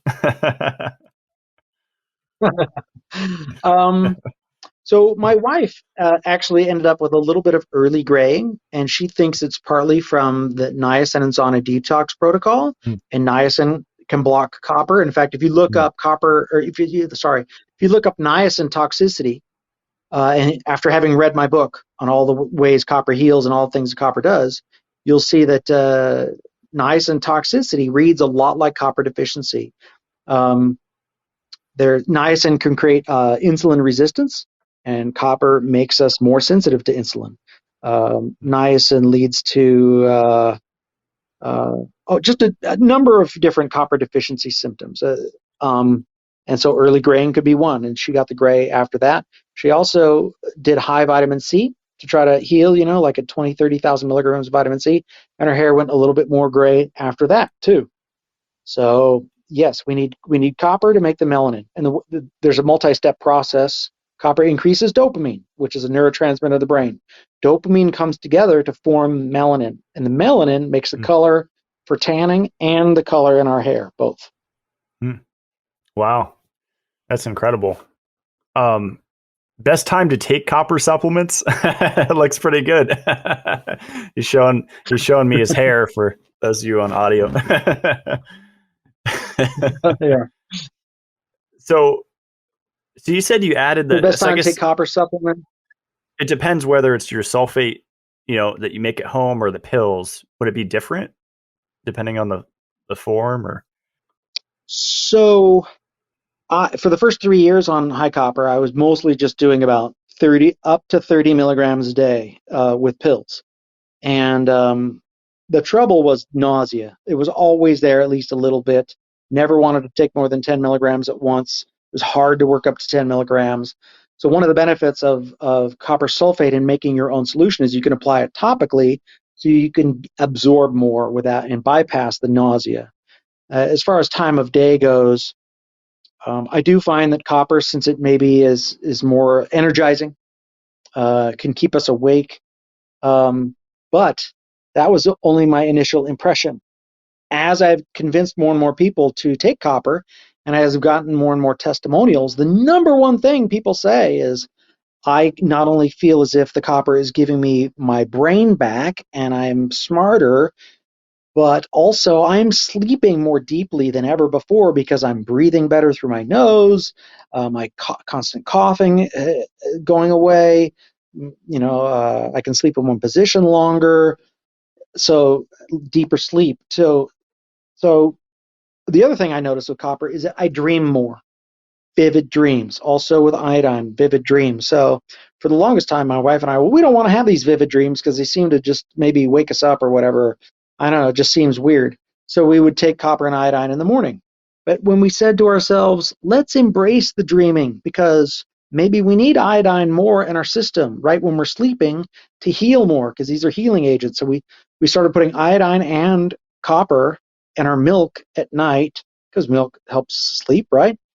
And just decided to enjoy the vivid dreams. And so that's what we have been doing lately, and it's just fine. You kind of want to take zinc away from some of the other minerals. We do like to take zinc at night because zinc is a great sleep aid. But if we do like milk like about an hour before bed and then zinc right before bedtime, not a problem. Vivid dreams, wonderful. Wow, that's incredible. Yeah, last night when I was doing laundry, I was thinking about our show and stuff to ask you. And I have a Starlink up here because, that's like my most reliable form of internet. At night, I unplug it, Great, so I have no Wi Fi when I sleep. But I bought great. a cover to go over the Wi Fi router. And I've measured it with some of my meters, and just being within, 10, 20 feet of it, it buzzes and sings. So it's a pretty strong signal, that we can't auditorily hear, but our cells hear it. So I put a mesh thing over it, like a signal tamer, it's called.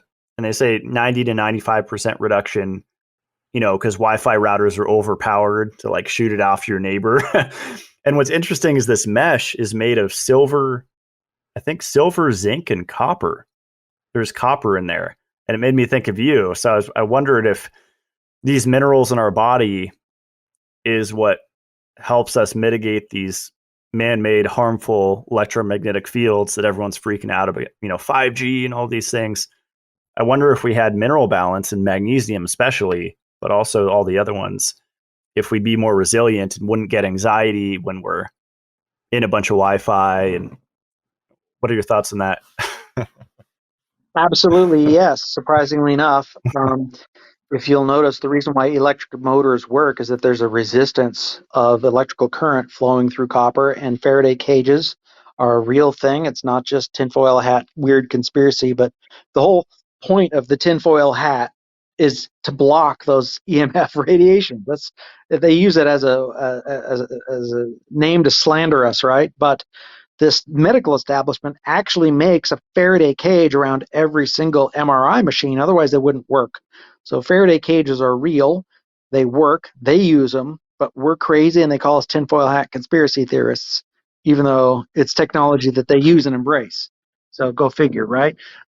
So copper is actually known to protect against radiation damage for radiation exposure, and as well as copper also heals from radiation damage and exposure.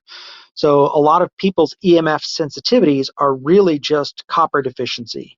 The medical establishment has no answer for that, but if they would just take the copper, which you don't need a prescription for, when it's just not medical advice, because copper's off the shelf. Anybody can advocate it under the First Amendment. It's not medical advice to say, hey, take more copper.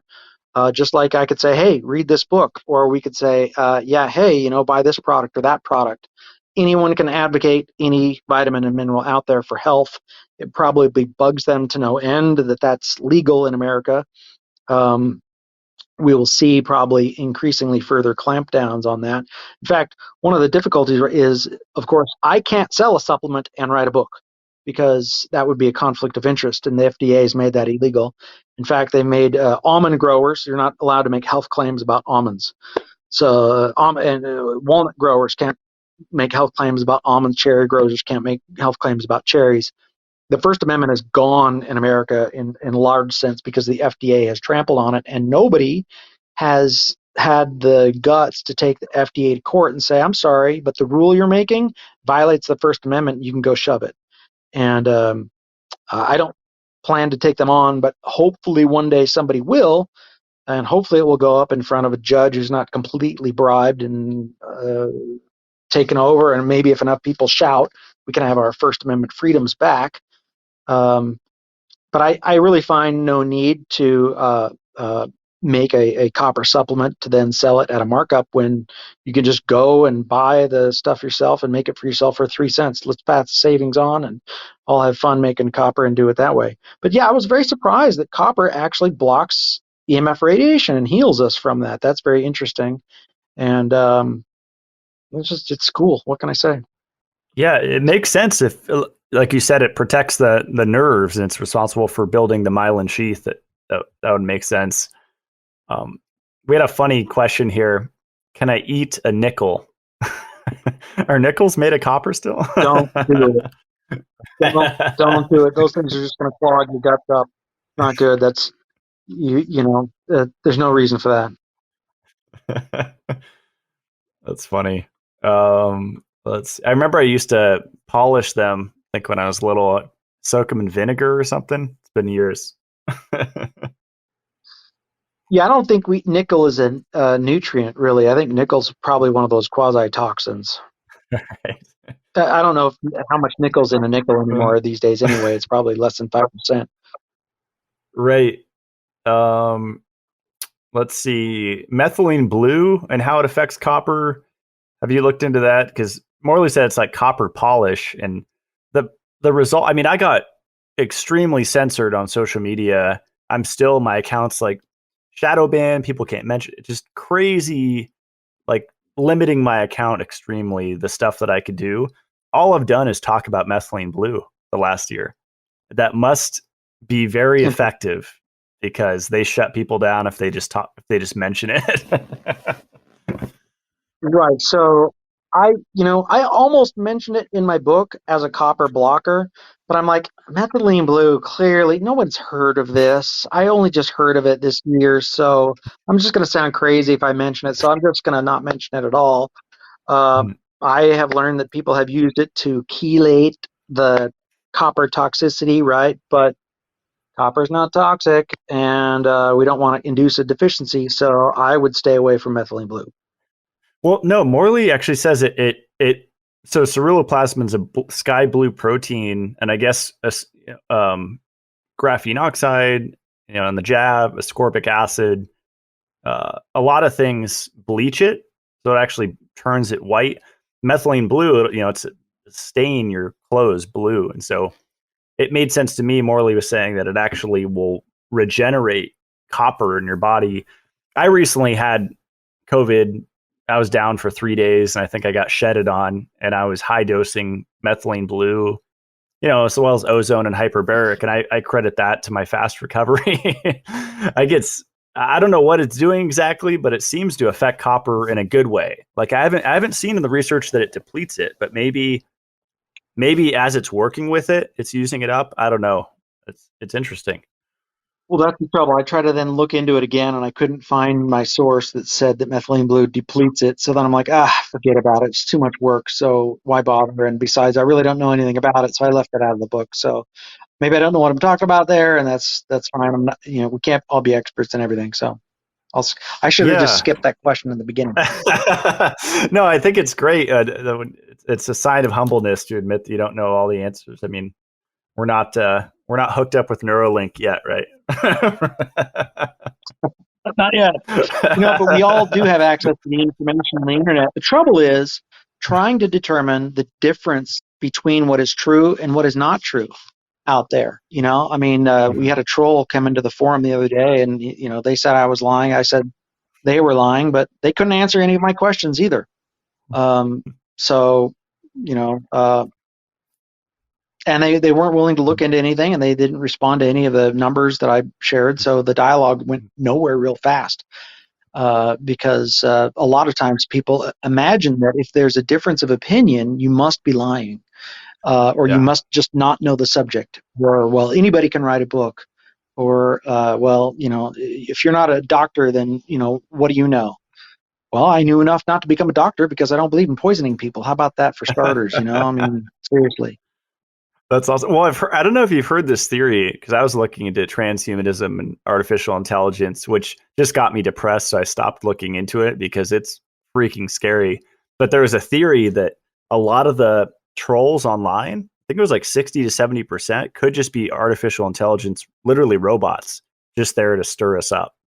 It resonated when I I heard don't, that. I don't think so, because I have had chats with AIs that were far more intelligent than the troll was. and there are these chatbots you can download to your phone and try to chat with them, and they're usually just, there's a lot of just nonsense talk that's benign, not coming in and attacking and saying you're hurting people and then boasting about it over on the other forum. These are real people who do it. And what I did in my book, and this was actually kind of funny, I didn't quite expect it to work out this way, but I've had numerous discussions with people who are copper deficient, and there are certain patterns to the way their brain works. And I wrote down the pattern. And when this troll came into the forum, what was interesting is that the troll fit the pattern exactly. And it could very well be just a syndrome of copper deficiency, of where a person can barely just repeat slogans, and can't get into any discussions of any details of what you've said. Um, I mean, it was a weird pattern. It very well could be AIs, but I've just never seen AIs act exactly that way. Humans act this way. It's very, I hate to get political, but it's like TV watcher, right? There's not a whole lot of depth there. They just repeat their slogans, and they think that if you don't agree with their slogans, it must be you're too stupid to memorize the slogans. That's not the case. I'm refuting the slogans, and we just don't quite get that there's reasoning behind it. Probably fluoride mixed in there too, right?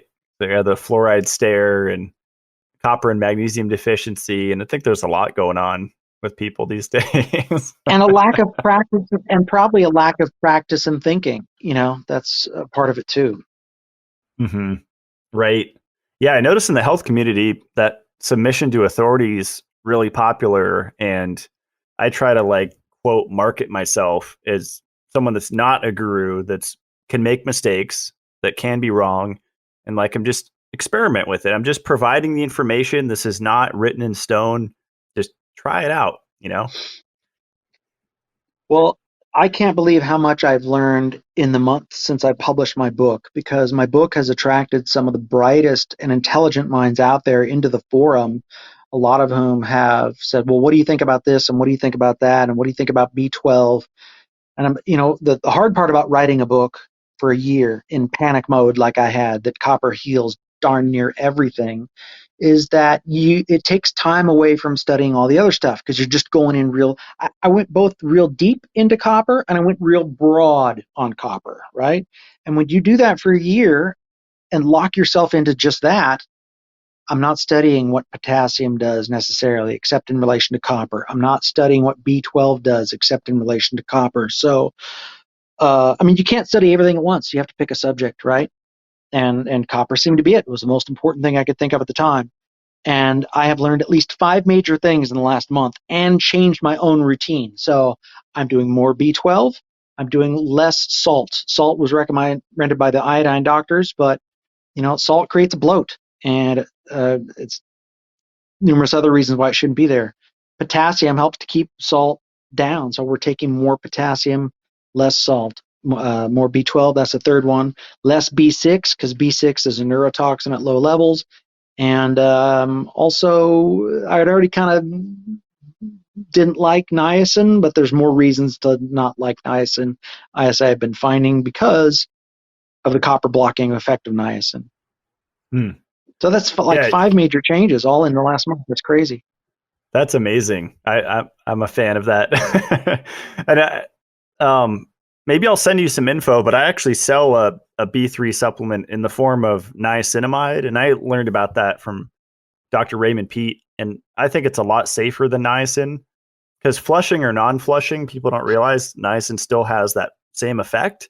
Even if you don't turn red like I used to do, even if you take the non-flushing, it's still causing somewhat of a reaction in your system that's not good. Whereas niacinamide does none of That's the that. one we have. That's the one that we have, the niacinamide, because and it's non-flushing and it's also not the time release, which I heard was bad. But um, the original backers of niacin and some of the promoters of it, even to this day. Well, Abraham Hoffer, he's dead now, but his student Andrew Saul, he promotes niacin, and I promoted niacin in my book. To be honest with you, in my first book, because it cures arthritis. I tested it out at 1,500 milligrams. I swear to God, I get a significant increase in range of motion. For sure, it's a detoxifier, no doubt. I don't doubt that it detoxifies things. But if in the process of detoxifying things, if niacin is acting as a chelator and removing necessary copper, wouldn't say necessarily that niacin is bad, but it's a reason to take more copper than you would otherwise take if you're taking niacin at the same time. Or you have to be aware of the fact that niacin is more likely to block copper than the other way around. Because how much niacin did we take? We take 500 milligram niacinamide pills, or 1,500, or even 3,000. Well, 3,000 milligrams of niacin is enough to cause liver damage, or 6,000. It depends. But if in some people they're more susceptible and they get liver damage at 3,000, how much more toxic is niacin than copper sulfate, which is killing people at 20,000 milligrams? It's a lot more toxic, and yet we're taking niacin at 500 milligrams. That's what my pill is, 500 milligrams of niacinamide, right? So if I'm able to take niacin that's toxic at these low doses at 3,000, I'm taking it at 500. Shouldn't I be taking copper at 1,000? Let's just live on the wild side, right? So, I mean, you could see how safe copper is in comparison to some of these other things, and we even know why they're bad. We know why niacin, it's clearly blocking copper in all these different ways, and copper, since it's so good for us, again, if we take copper with niacin, probably better, right? And in fact, if you take them together, they have almost a synergistic positive effect on our pleasure system. And I have noticed that when I take both niacin and copper at the same time, I feel real good in the brain, like super enormously happy, drug-like effect. But again, niacin is more likely to block copper than the other way around, because we're taking 500 milligrams of niacin. Nobody takes 500 milligrams of copper, not even the crazy copper guy, Jason Hommel here. I take 100 milligrams of copper. How safe is that, right? Yeah, it's interesting because I'm friends with people that are, very cautious with supplements, where it's just a few supplements. But once you start playing with a lot of things, I noticed it's a delicate balancing act, because in foods, everything's in the proper ratio and amounts, right? So you have, With oysters, highly not so insaturated. much. That's the Right. theory. We have the theory that the foods are proper. They're not. Oysters will lead to copper deficiency, as we just discovered. Interesting. Yeah, because that I'll ask you this question because it's a good segue. Someone said, does beef liver still contain 2 times the copper to iron if the soil is now deficient? Because I know that, like in my goat book, it said they have to do a liver biopsy to find the levels of copper in an animal. That's like the most accurate, because most of it's stored in the liver, right? But that's a good question. That's Like, a does beef very liver good still? question. Yeah. That's a very good question. In fact, somebody in the forum mentioned that today. They're like, well, how do we really know how much copper? I mean, I can go out there on the internet and find a source, but just because I found a source, does that mean it's true? And when did they source it? When did they test it? Was that 30 years ago? And maybe things have changed. What I had found is a source that says copper deficiency is the most common mineral deficiency in agricultural animals, period. It was somebody from like the U.S. Department of Agriculture who said it, like very authoritatively. And I think Morley makes the comment that, like, look, if our vegetables are grown in copper deficient soils because they're over farmed or whatever, and our animals are copper deficient, then how much more copper deficient are we going to be? And it could very well be. Right. I'll make the case that the iodine doctors, they made the case that because iodine is so water soluble, that in Noah's flood, all of the iodine rushed out into the oceans. So this is why taking such enormously high amounts of iodine can be beneficial, and yet we would never be able to get that from our foods because we're living in a post-flood Earth. And so they challenged researchers in future eras, which now we're in one. They said, look for other minerals that may have gotten washed into the oceans and are no longer in the soil. And copper sulfate is easily water soluble. It mixes very easily in water. So it could very well be that Noah's flood also mixed a ton of copper out of our soil. We have no idea what the original soil was like. And the Bible talks about how the age of mankind went from about almost 900 years. Noah, the flood happened when he was 600. He lived to be 900. He lived another 300 years after the flood, and his sons lived about 600. Their sons lived about 300, and their sons lived to be about 120. And God says, so man's days will now only be about 120. And even the Guinness Book of World Records, nobody lives longer than 120 years. And it could very well be that the combination of the loss of many different minerals, we have only identified maybe two, iodine and copper, that have gotten washed into the oceans. Now, in contrast to iodine, iodine is actually concentrated in the oceans. It's in seaweed. Copper, not so much. Now, this is very interesting. Why? Why don't we find copper in the oceans if it's theoretically washed there, Jason? Because, in fact, I have a source that says copper is 3 times more in rivers than in ocean water.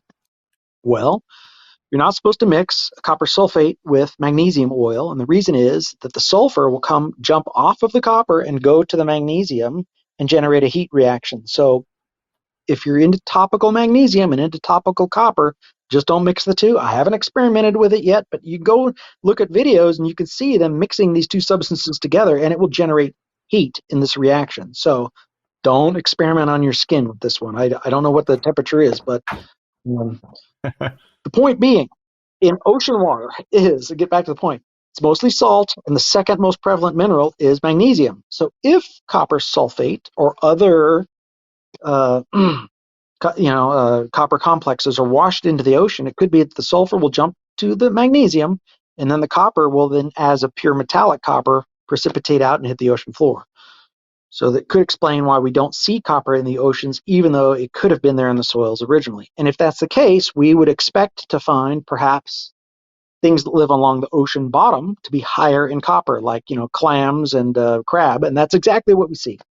The two highest copper foods are the liver and clams and crabs. But I don't eat clams and crabs because they're not kosher and because they are high in other toxins, and people often they'll get histamine reactions, which is an allergy, because allergy to seafood is because that stuff is toxic and it's not kosher and we shouldn't be eating it. So, the whole point in most of these natural health groups is they at least embrace the idea of detoxing heavy metals and replenishing the minerals.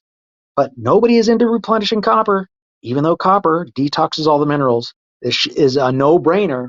People should jump on this message like easier than anything. What's really also really, really weird is that it's so weird that you have your mainstream medical people who think copper is toxic. Okay, people will go to the medical doctors with neurological problems and diagnosed copper deficiency, and doctors will tell them, well, you can't take too much copper because it'll destroy your nerves, because that's what happens in Wilson's disease. And so they'll give people injections of 0.5 milligram of copper because they're afraid to give them too much. So the medical establishment believes in copper toxicity. And then all your hair tissue mineral analysis and alternative health gurus and naturopaths also all believe in copper toxicity, and yet there's not a single scintilla of evidence for it. Please prove to me copper toxicity if it exists as a thing. Show me the study where people took copper and then developed diseases. It doesn't exist. The government admits that study doesn't exist. The only real study we have is Olivares. These people took 20 milligrams of copper and showed no harm.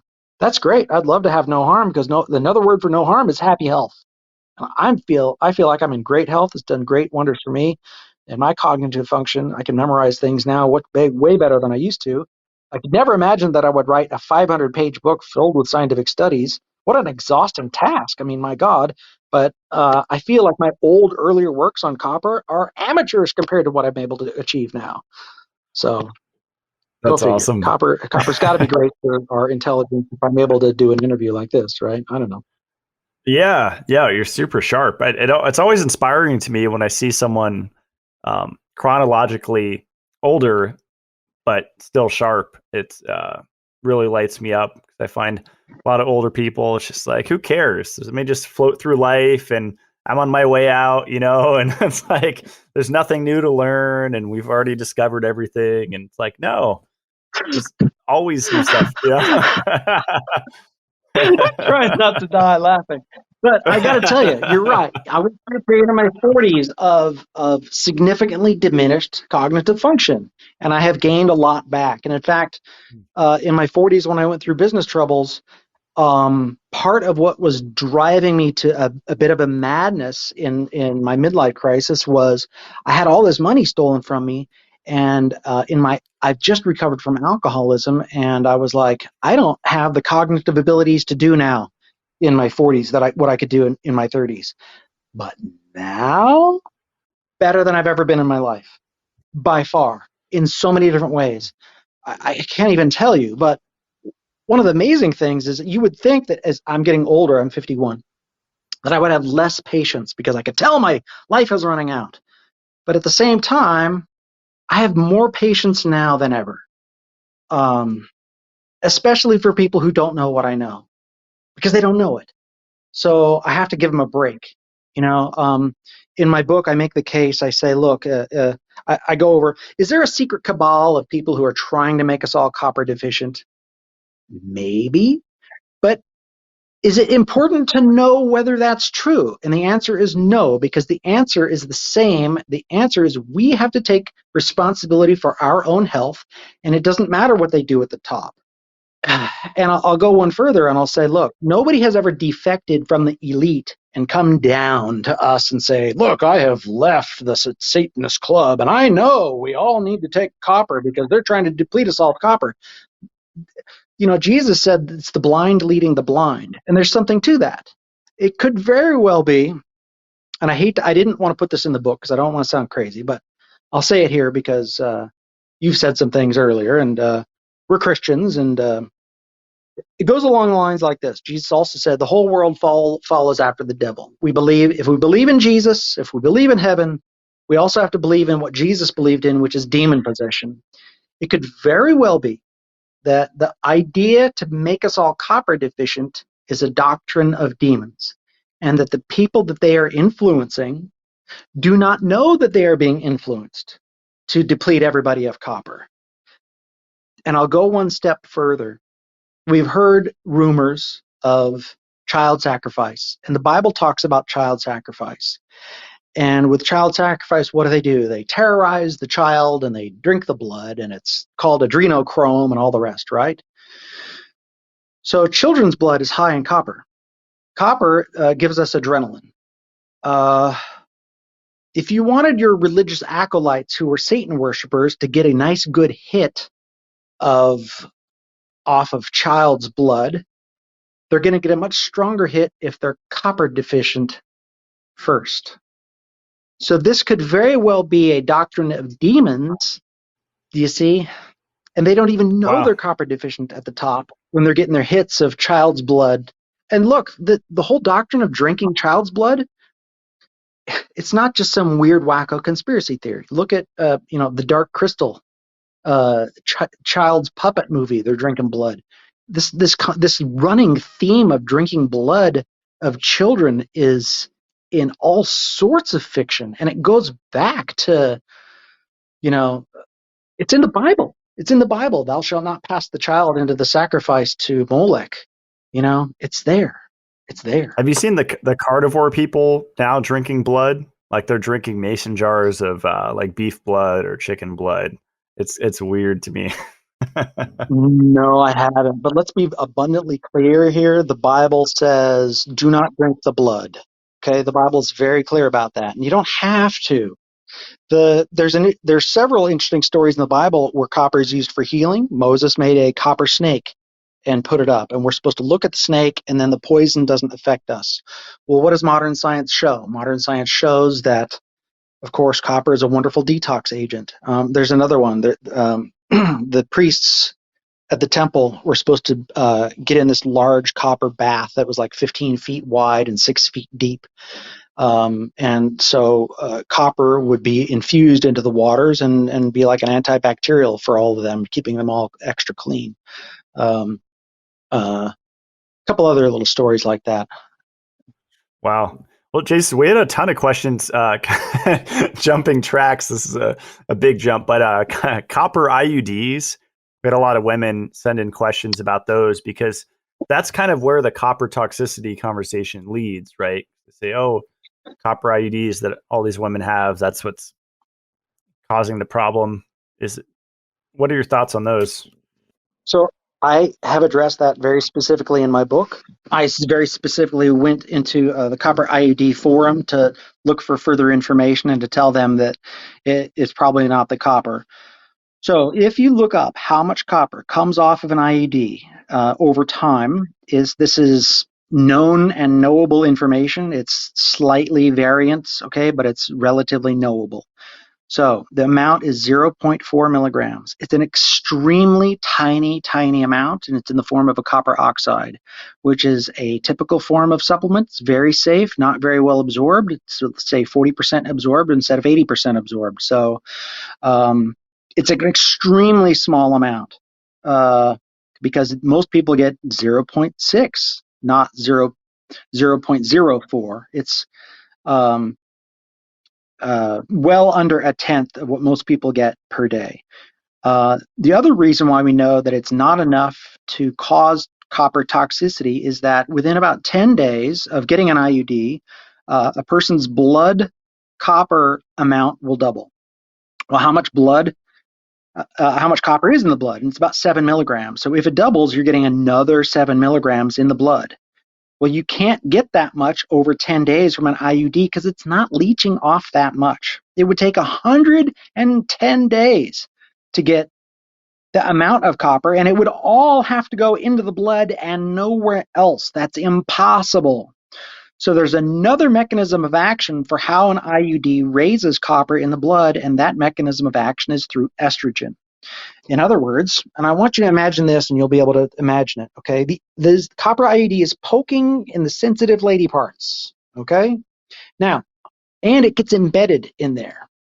So I want you to imagine if I were to slowly hammer a nail into your left testicle until it became embedded into that testicle and was walking around and bangling between your legs.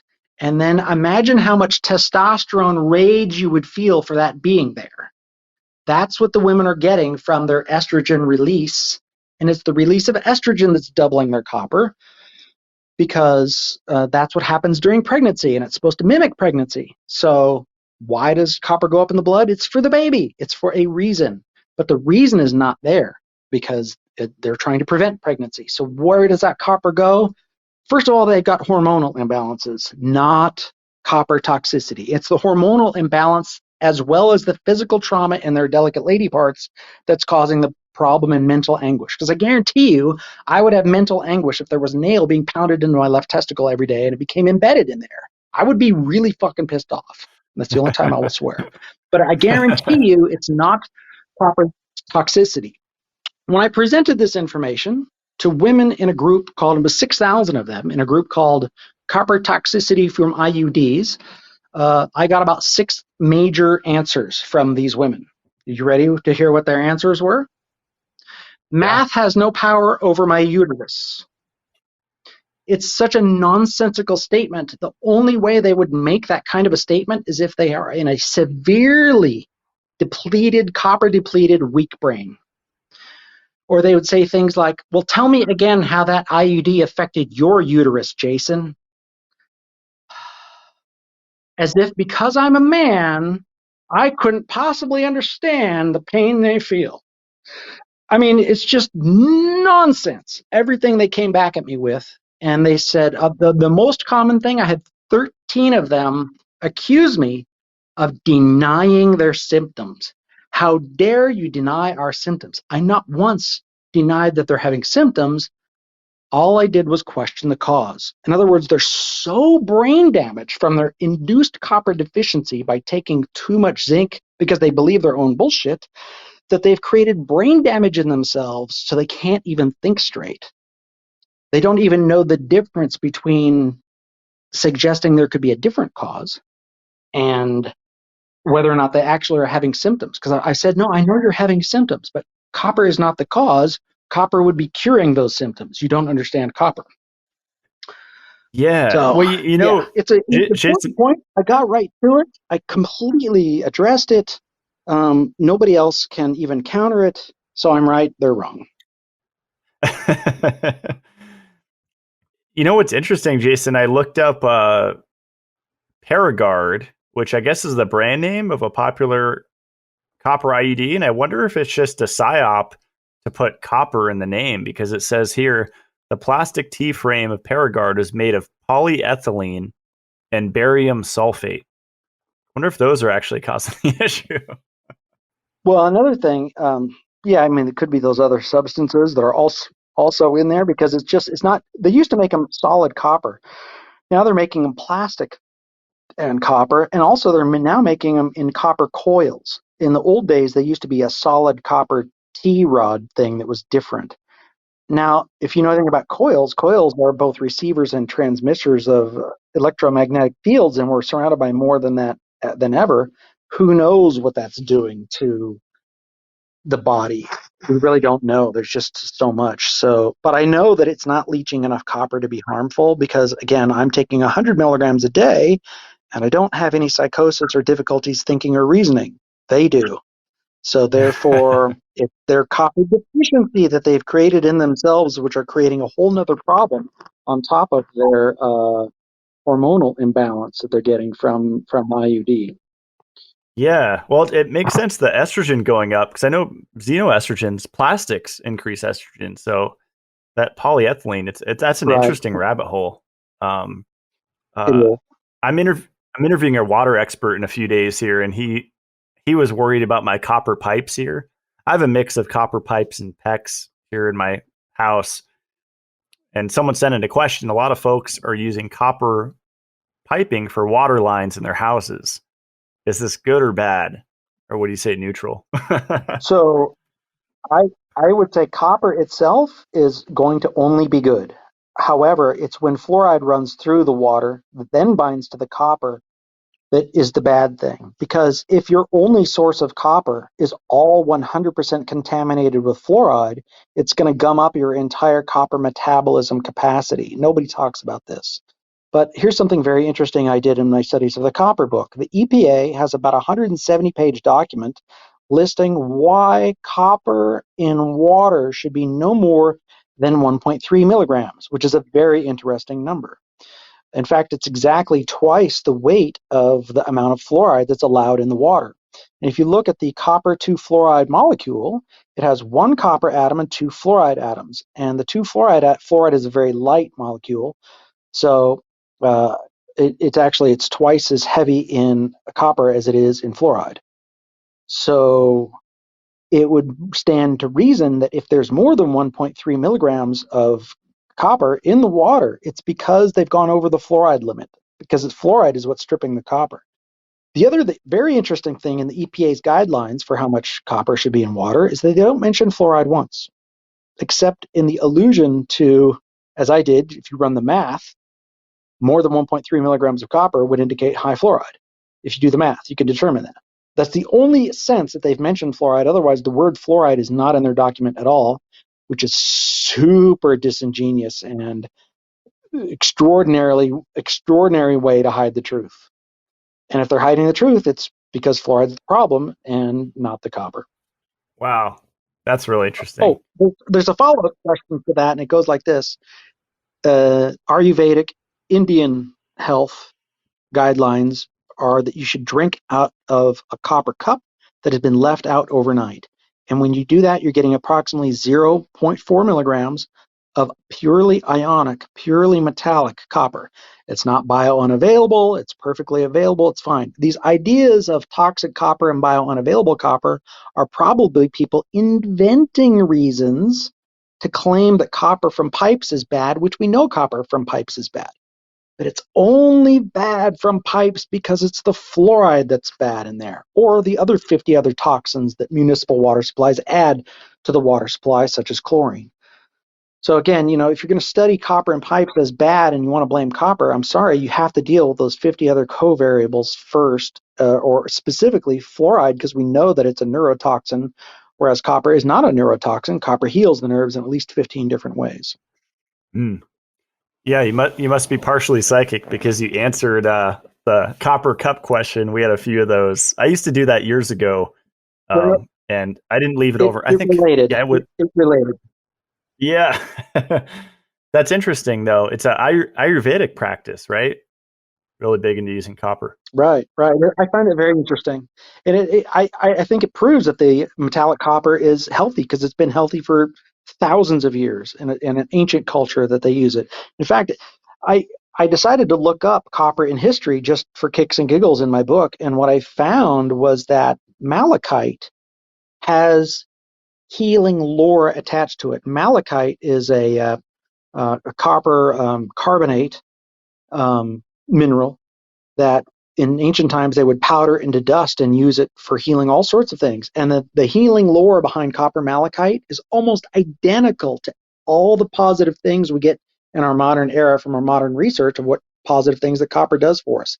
It's absolutely astounding. It was so good just looking up malachite on all these different websites and their healing lore.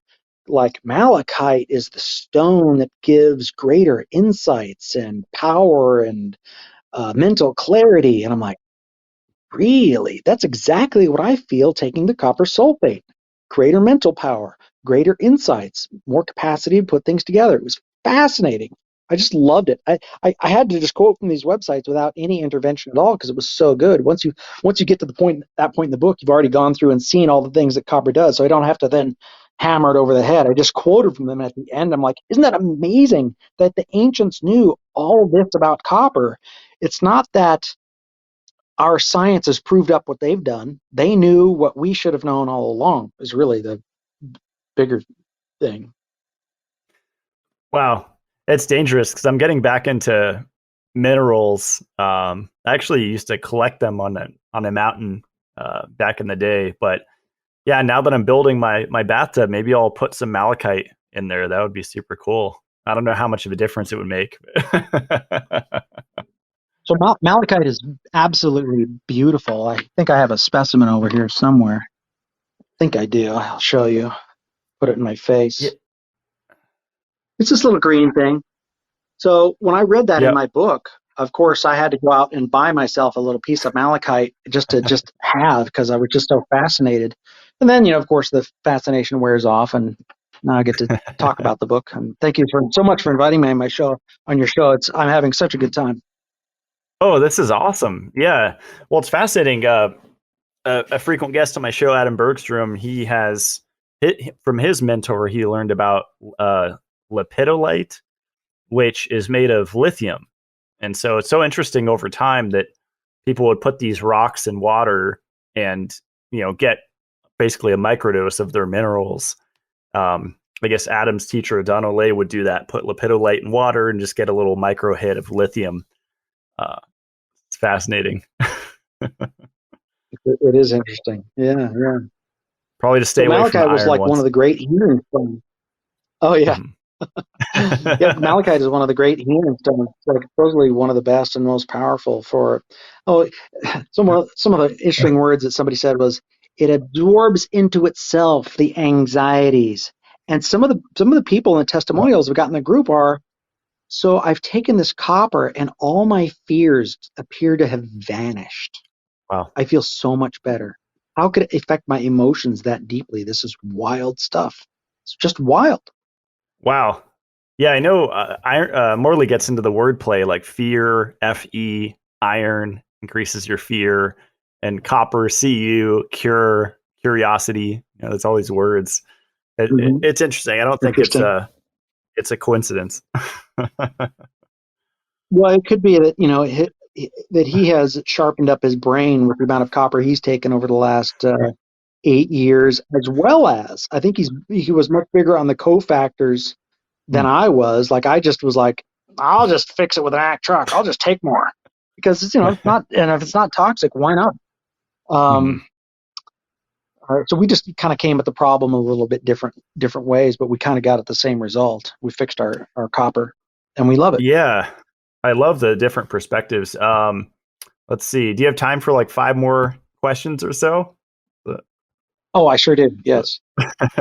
Awesome. Yeah, we covered a lot. But copper supplementing while breastfeeding or pregnant. Um, research on that.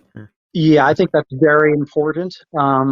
So this is a huge debate that I have between me and the copper toxicity advocates. They say that um, women who are pregnant will absorb more copper, and that therefore uh, their postpartum depression is because they've absorbed too much copper.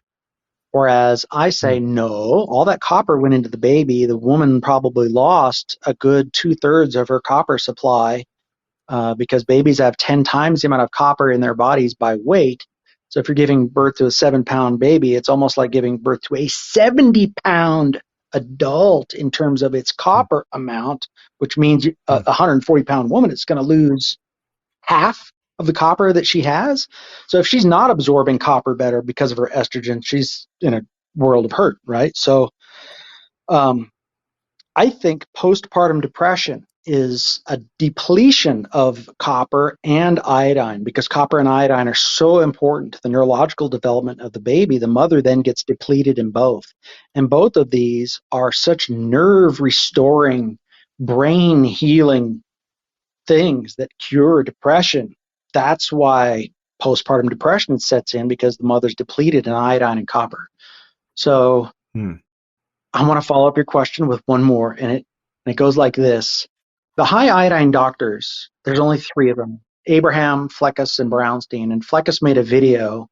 You can still find it. And about 13 minutes into his video on iodine, he talks about how in his practice he has about 20 to 30 mothers who, on the high iodine protocol, gave birth to babies. And these babies are so super smart. He estimates that the babies are approximately 40 IQ points higher than the parents. 40 IQ points higher than the parents. Now, there's also a study, there's several studies that iodine makes people smarter. But look, you want to know if it's good for moms to be on copper? Copper is like iodine. It detoxes the fluoride, which is a nerve toxin. You should be doing this stuff as a young woman before you go out drinking and looking for your man.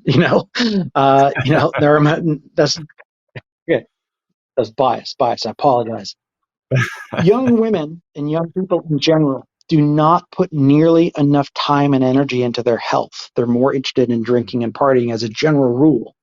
Um, and it's really sad because we often only take care to learn how to fix joint problems after joint problems have set in. That's the way it was for me. When I was younger, I was like, well, clearly I don't have arthritis. I'm too young. But what are my joint pains all about? I don't know. I'm just going to keep ski racing. We're dumb when we're young. We have a big, big, big responsibility to teach the younger generation. You said you said it's good that somebody my age can still have a brain about me. I had to laugh so hard because you're right. You're right. When you're in your 30s, you have a lot of brain power. A lot of people in their 50s don't anymore, and you can run circles around them in a lot of ways. Um, but women in their 20s, they need to get on iodine. They need to get on copper. I would love to see a copper revolution whereby the young women, are producing children with 180 to 220 IQs. It's not out of the realm of possibility. We know from a lot of different ways that society is being dumbed down. It's because we're being poisoned and copper depleted. So the only way to reverse it and have a copper revolution is that, yes, mothers need to be doing these things that are good for their mental health. They need to be on iodine. They need to be on copper. They need to be on B12. Those top three, you don't have to do everything when you're young, right? But if you just did those three, imagine if you gained 40 IQ points from the iodine. I think copper is probably stronger as of a brain nutrient than even iodine. And there's just more studies on iodine because there were iodine doctors who were prescribing it. There's no copper doctors. Okay, there's just me. I'm the only guy in the world who is saying right now you should take more than 10 milligrams of copper a day. And there should be, and maybe in a few years there will be hundreds of bloggers saying this, right? The sooner we do it, the better. There's no evidence of harm. Copper heals the nerves in so many ways. I feel great in my brain. So yes, and all the testimonials, people are like, oh, I'm so smarter on copper. The brain fog is gone. Why? Iodine and copper, they both kill fungus. They both detox fluoride. these things are plaguing all of us. So imagine if copper added another 40 IQ points. Imagine if people fixed their B12 and added another 10 to 12 IQ points. We literally could have a generation of smarter children. And that's what I Wow, look forward to seeing in my old age. that's amazing. I meant to ask you, Jason, earlier with making the copper sulfate. Do you have to use distilled water, or could it be reverse osmosis water? I know with filtered water, it's You like can the use any water. okay. I considered that, right? And I was such an idiot when I wrote that, but I just obviously pure is better, right? And distilled is the most pure, and I just went there. I failed to consider the fact that not everybody has distilled water on hand, and in fact, if you even made it with tap water, look, the amount of fluoride in the tap water is going to be so small compared to the copper. A little 2-ounce bottle is going to have 1,182 milligrams of copper on average if you make it the way that I make it. So that's 1 milligram per drop. And it's going to have far less than the zero point 0.7 milligrams per liter in tap water of fluoride. So hell, make it with fluoride water. It doesn't care. It will still be dramatically detoxing not only that fluoride, but any other fluoride in your body. You can even probably make it with sewer water, but you don't have to go that crazy with it. Wow. This is a good one, and we kind of talked about this a little bit before we started recording. Do you need copper filled up before using oxygen or hydrogen therapies? So I know I get asked every day about was it chlorine dioxin, MMS? I've never taken it. I had my two friends projectile vomit from taking that stuff. It's the Jim Humble, really powerful oxidizer. It's like the poor man's ozone, essentially. But yeah, how important do you think copper is to those therapies? So, so, so one of the slanderous things they say about copper, the slanderous mechanism of actions of harm, is that they say it creates oxidative damage. Uh, I believe that has actually been shown to happen only under copper deficiency, not copper sufficiency, and certainly not under copper toxicity, which doesn't even exist. So, but they don't even believe in their own damage of oxidative damage because, according to their theory, it sets in right when people are dying. The hospital system never gives people antioxidants right when they're dying. And if they did believe their own theory, that's what they would do. And the top number one antioxidant that they should give or would give, if they believed their own theory, would be copper. So they don't even have their slanderous stories straight when it comes to trying to slander copper, because even if they believed their own slanderous theory, the solution would be copper. They're idiots. Wow. So to answer your question, which is should I do copper and do a copper therapy before hydrogen peroxide? I would say the answer is yes, because copper makes a ton of different antioxidants that are protective. So yeah, you should go ahead and do the copper first. Yeah. That's great. Yeah, I interviewed my friend Charles that sells an ozone generator, and he said that, and I think this is based on Frank Schallenberger's work, which is one of the world's ozone guys. He says you can't cause oxidative stress unless it's over a pH of 9, which I think is hard to find in our body. Usually it's lower than that. So yeah, there's a lot of misconceptions about these oxidative therapies, I think. Well, if you just read the testimonials for hydrogen peroxide, and you can find them all over the web. Like you can buy hydrogen peroxide on Amazon. There's thousands of testimonials there. You can just look up any copper supplement, read the testimonials there. There's power in the testimonials. The science is one thing, but when people are actually getting healed from these things, that's the real power. And you know, Amazon has problems because they're liberal and they believe in censorship, but at the same time, and they did censor political views. They helped censor political views. They took Rumble offline, but their testimonials in products for like copper supplements and hydrogen peroxide prove the effectiveness of these therapies. How else do you get thousands of testimonials of people saying the same thing? I almost took the time, but I wanted to get the book out. I almost took the time to start collating through all these testimonials and then try to say that, well, the number of people that say that copper is boosting their brain is X number, and the number. But I was like, get the book out there. People can read the testimonials for themselves. Maybe that'll be in version 2. It was more important to get the book out. But those testimonials are very important. It's part of the free market expression of ideas. They're not yet being censored. It's amazing what you can find out there. The proof of the effectiveness of hydrogen peroxide therapies and ozone therapies is it's right there at our fingertips. Somebody quoted me in my book the other day. They said, in the age of information, ignorance is a choice. Jason Hommel. I like that one. It's hard, though. We're also living in an age of disinformation, but disinformation is dying so fast that they're resorting to censorship. And what's amazing was what hasn't been censored. Like, in order for them to censor things, they have to first teach an army of idiots that they need to censor it. And right now, they haven't taken the time to teach an army of idiots to censor the information about copper, because so far I'm the only guy. It's too new.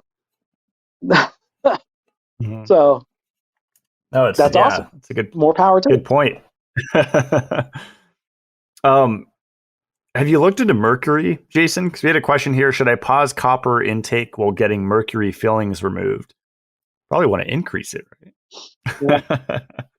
So you should take copper because copper will help detox mercury. I have a couple of little points on that. But first of all, copper and zinc together will each make metallothione, which is one of those metalloenzymes that detoxes mercury and aluminum and all the rest. So I have a guy in my forum. His name is, I'm not going to say his name. Well, maybe I will, but no, I'm not going to say his name. The point is, he said that he believed he was mercury toxic because he had 400 cans of tuna when he had a forced and restricted diet.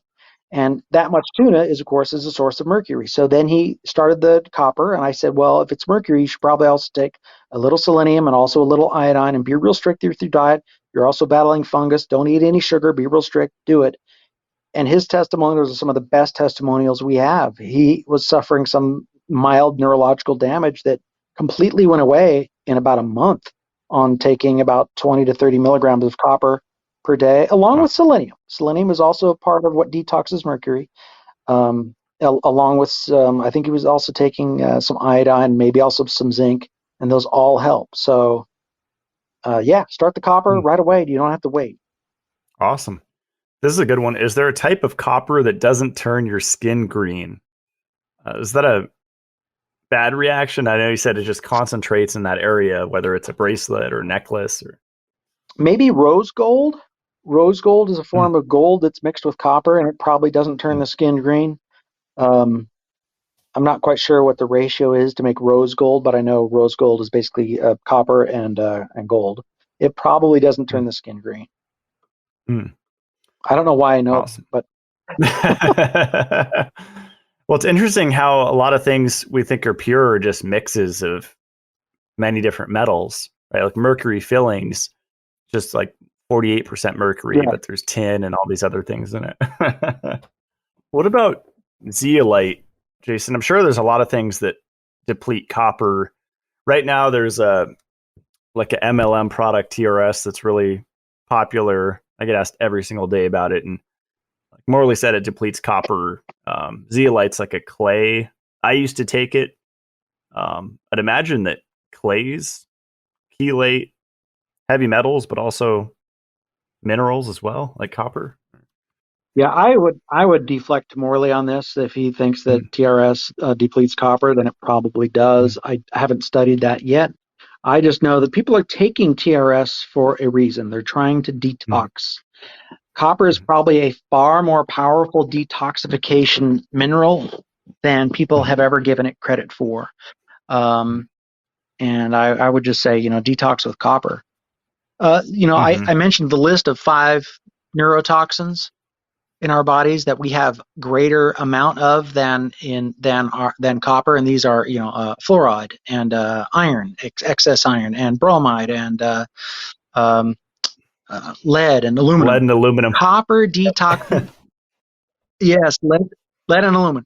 Copper. We have all 5 of those in our body, each at levels higher than our copper. And copper, fortunately, detoxes all 5 of those. You just have to take enough and not be scared of it. And I believe I don't think TRS even makes those claims, but I'll make those claims about what copper does. And what does TRS cost versus what copper costs? Copper is 3 cents a month. Copper is really where it's at. That's awesome. Well, I think you covered a lot of the Thanks. questions here, and for the rest, I think people could check out your book, and yeah, I think the ebook's probably the way to go. That way, they can click on these hundreds of links throughout it. Thanks, but people are buying the paperback more. I think because they just want something that won't be censored in the future. Right. That's kind of partly my idea of building my library of books is, if the internet ever goes down, I'll have, decades of books to read. I haven't thought about that in a long time, that the internet, in case the internet goes down. People used to say that all the time. The whole reason the internet was this thing was it was supposed to be more robust in case they attacked the phone system. So the thing could be routed in multiple different ways. And the internet being so big now, it's more robust than the phone system. So I don't fear it getting taken down anymore.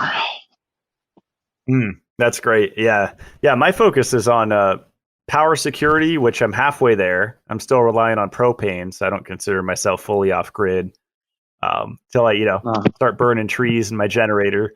But to me, power security and food security are paramount. I think probably I used to be a prepper. I used to have $10,000 worth of prepared food back in my day when I had a ton of money. And what's odd is I don't have those fears anymore. This could be a symptom of my copper toxicity. I love it. My whole thing is like not be afraid, just prepare for the worst and hope for the best kind of thing. Well, exactly. My capacity to prepare is a little bit weaker these days than it used to be, but that's all right. Well, I think you're halfway there with filling your body with copper. So. Well, what's the thing? Why do you want to stock up? Because you don't want to run out, right? Well, I don't want to run out of copper in my body either. So, we are preparing in each of our own separate ways. I've got a big store of copper inside me now. See? I love it. Yeah, I think this summer I'll have 2 beehives going, so I'm excited to get my first harvest of honey. That's one of my favorite prepping foods. I feel like people overlook. You can store honey forever. Oh, that's right. Awesome. Well, That's great. Jason, I think that was amazing, and people can find you. Would you say the Facebook group is the place to go? I think the Facebook group is the place to go because that's free and they can get the vast majority of the information there. In fact, what I'm doing is I'm reading through all the chapters of my book and posting everything online, so the whole thing will be free. And with copper as cheap as it is, I'm hoping to really create a revolution here in health among people, so that we're no longer lied to, so that we have better brain power across the country, so we can solve some big problems across this country. A stronger population mentally, I think, is what we need for national security. It's going to stop cultural decline. There are a lot bigger problems out there that get solved only when tackled at the individual level. Trying to ask the bureaucrats in Washington to change anything is futile when if in fact they are also as copper deficient and mentally challenged as the rest of the population. We have to take our charge for our own health. What's amazing is that the USRDA for copper came out of a desire of prisoners to get real nutrition. So they sued the government for actual nutritional meals. So then the government had to decide what was nutritional. So then they came up with RDAs, or the recommended daily allowance. Okay, that's for prisoners. So prisoners get the bare minimums of the RDAs, and people out there in real world land, if you ask them, well, are you getting your bare minimums? They're not. And even the bare minimums are fraudulently and weakly established and need to be a lot higher. So, hopefully when people take charge of their own health and fix the biggest problems that are out there and get dramatic results, I'm getting dramatic healing results. And then when people share it, I'm really hoping for nothing less than a revolution here. That's what I'm hoping for. I love it. And Jason also has a website, revealingfraud.com. You can check out articles, and there's a copper quick start guide there.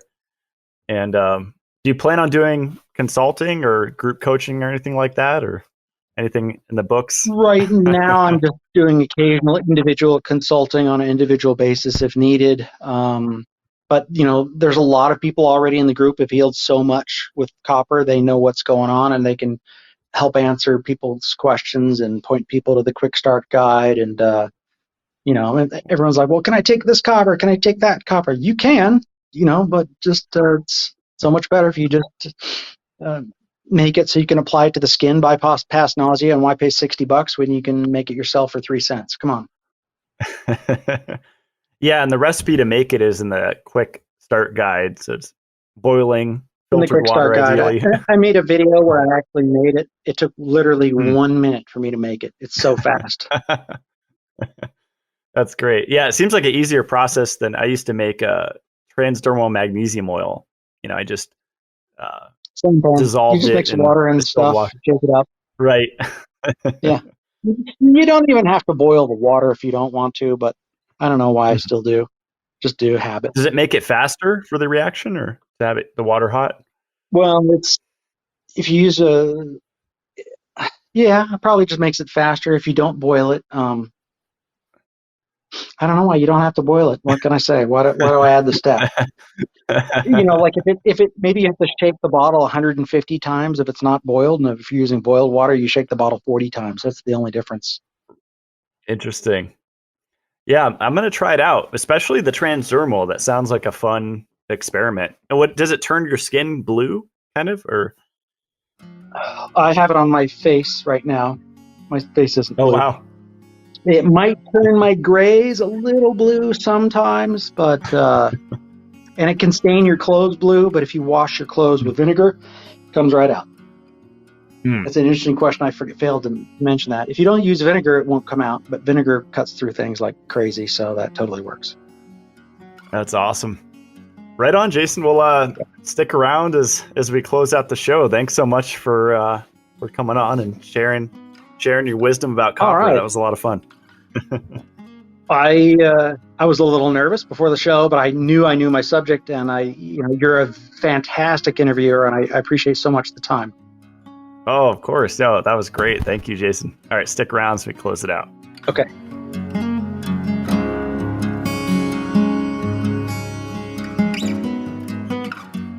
That is all for today's show. I took a lot of notes. I don't know about you guys. It seems like Jason's done a lot of experiments with supplementation, and I have as well, but not the specific protocols that he's done. And the boron one to me is really fascinating. For years, I was putting 20 milletime borax in the bathtub, and I still think that's a good practice. Boron has so many incredible effects. Like I mentioned, that study, there's nothing boring about boron, and there's many more, but the functions of that trace mineral are really interesting. And I also found it interesting that oysters can cause a copper deficiency, because I think people tend to look at whole foods as only balancing. But I think that's a really interesting concept, that whole foods could actually create imbalance.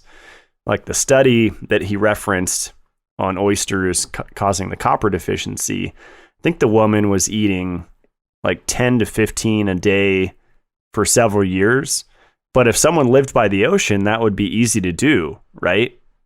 So it's really about balance. It always comes back to that, even with whole foods, and realizing that you can create imbalances even with eating whole foods. And that's the whole point of supplementation. That's why I started my company, Mitolife.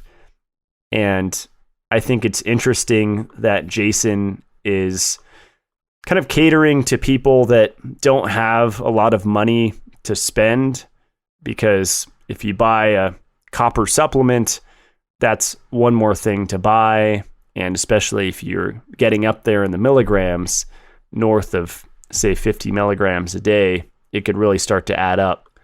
After I recorded this with Jason, I actually made his copper sulfate solution, and I rubbed it on my skin, and I definitely felt a little boost. I think that could be a great therapy to use in conjunction with a greater protocol. I definitely think that retinol's really important, since putting more emphasis on retinol, I've noticed a massive increase in my energy and resilience to cold, which I'm up here in North Idaho in the winter. It gets down there. And when I'm outside working with the goats or the animals, I definitely need energy to withstand the cold and generate that internal heat. And retinol is a really overlooked nutrient that works with copper to load into that ceruloplasmin protein, the protein that has 1,046 amino acids in it. And that's called active copper. I really love all the intricacies and nuances and details. There's just so many pieces in the body that work together. And from interviewing geniuses on this podcast and putting together the dots over the years, it seems like there's a really intelligent design to deplete us of nutrients from our food and the water supply, meanwhile giving us supplements at the eye level, at the end cap, at the health food store, throw them in your face on the news. The last 2 years, take your ascorbic acid, take your zinc, take your vitamin D, take your fish oil. It's all of the things that deplete what we're already deficient in, which is vitamin E, retinol, magnesium, copper. It's really fascinating. And it goes on. Potassium, they're depleting us of a lot of nutrients, but there are some main ones. And I love that Jason's really hammering down on this copper one, because this copper toxicity nonsense has to stop. There's way more to the conversation. I think retinol has to be talked about. And I think all of the studies that Jason referenced need to be talked about. It's amazing that 5,000 milligrams of copper creates liver damage in animals.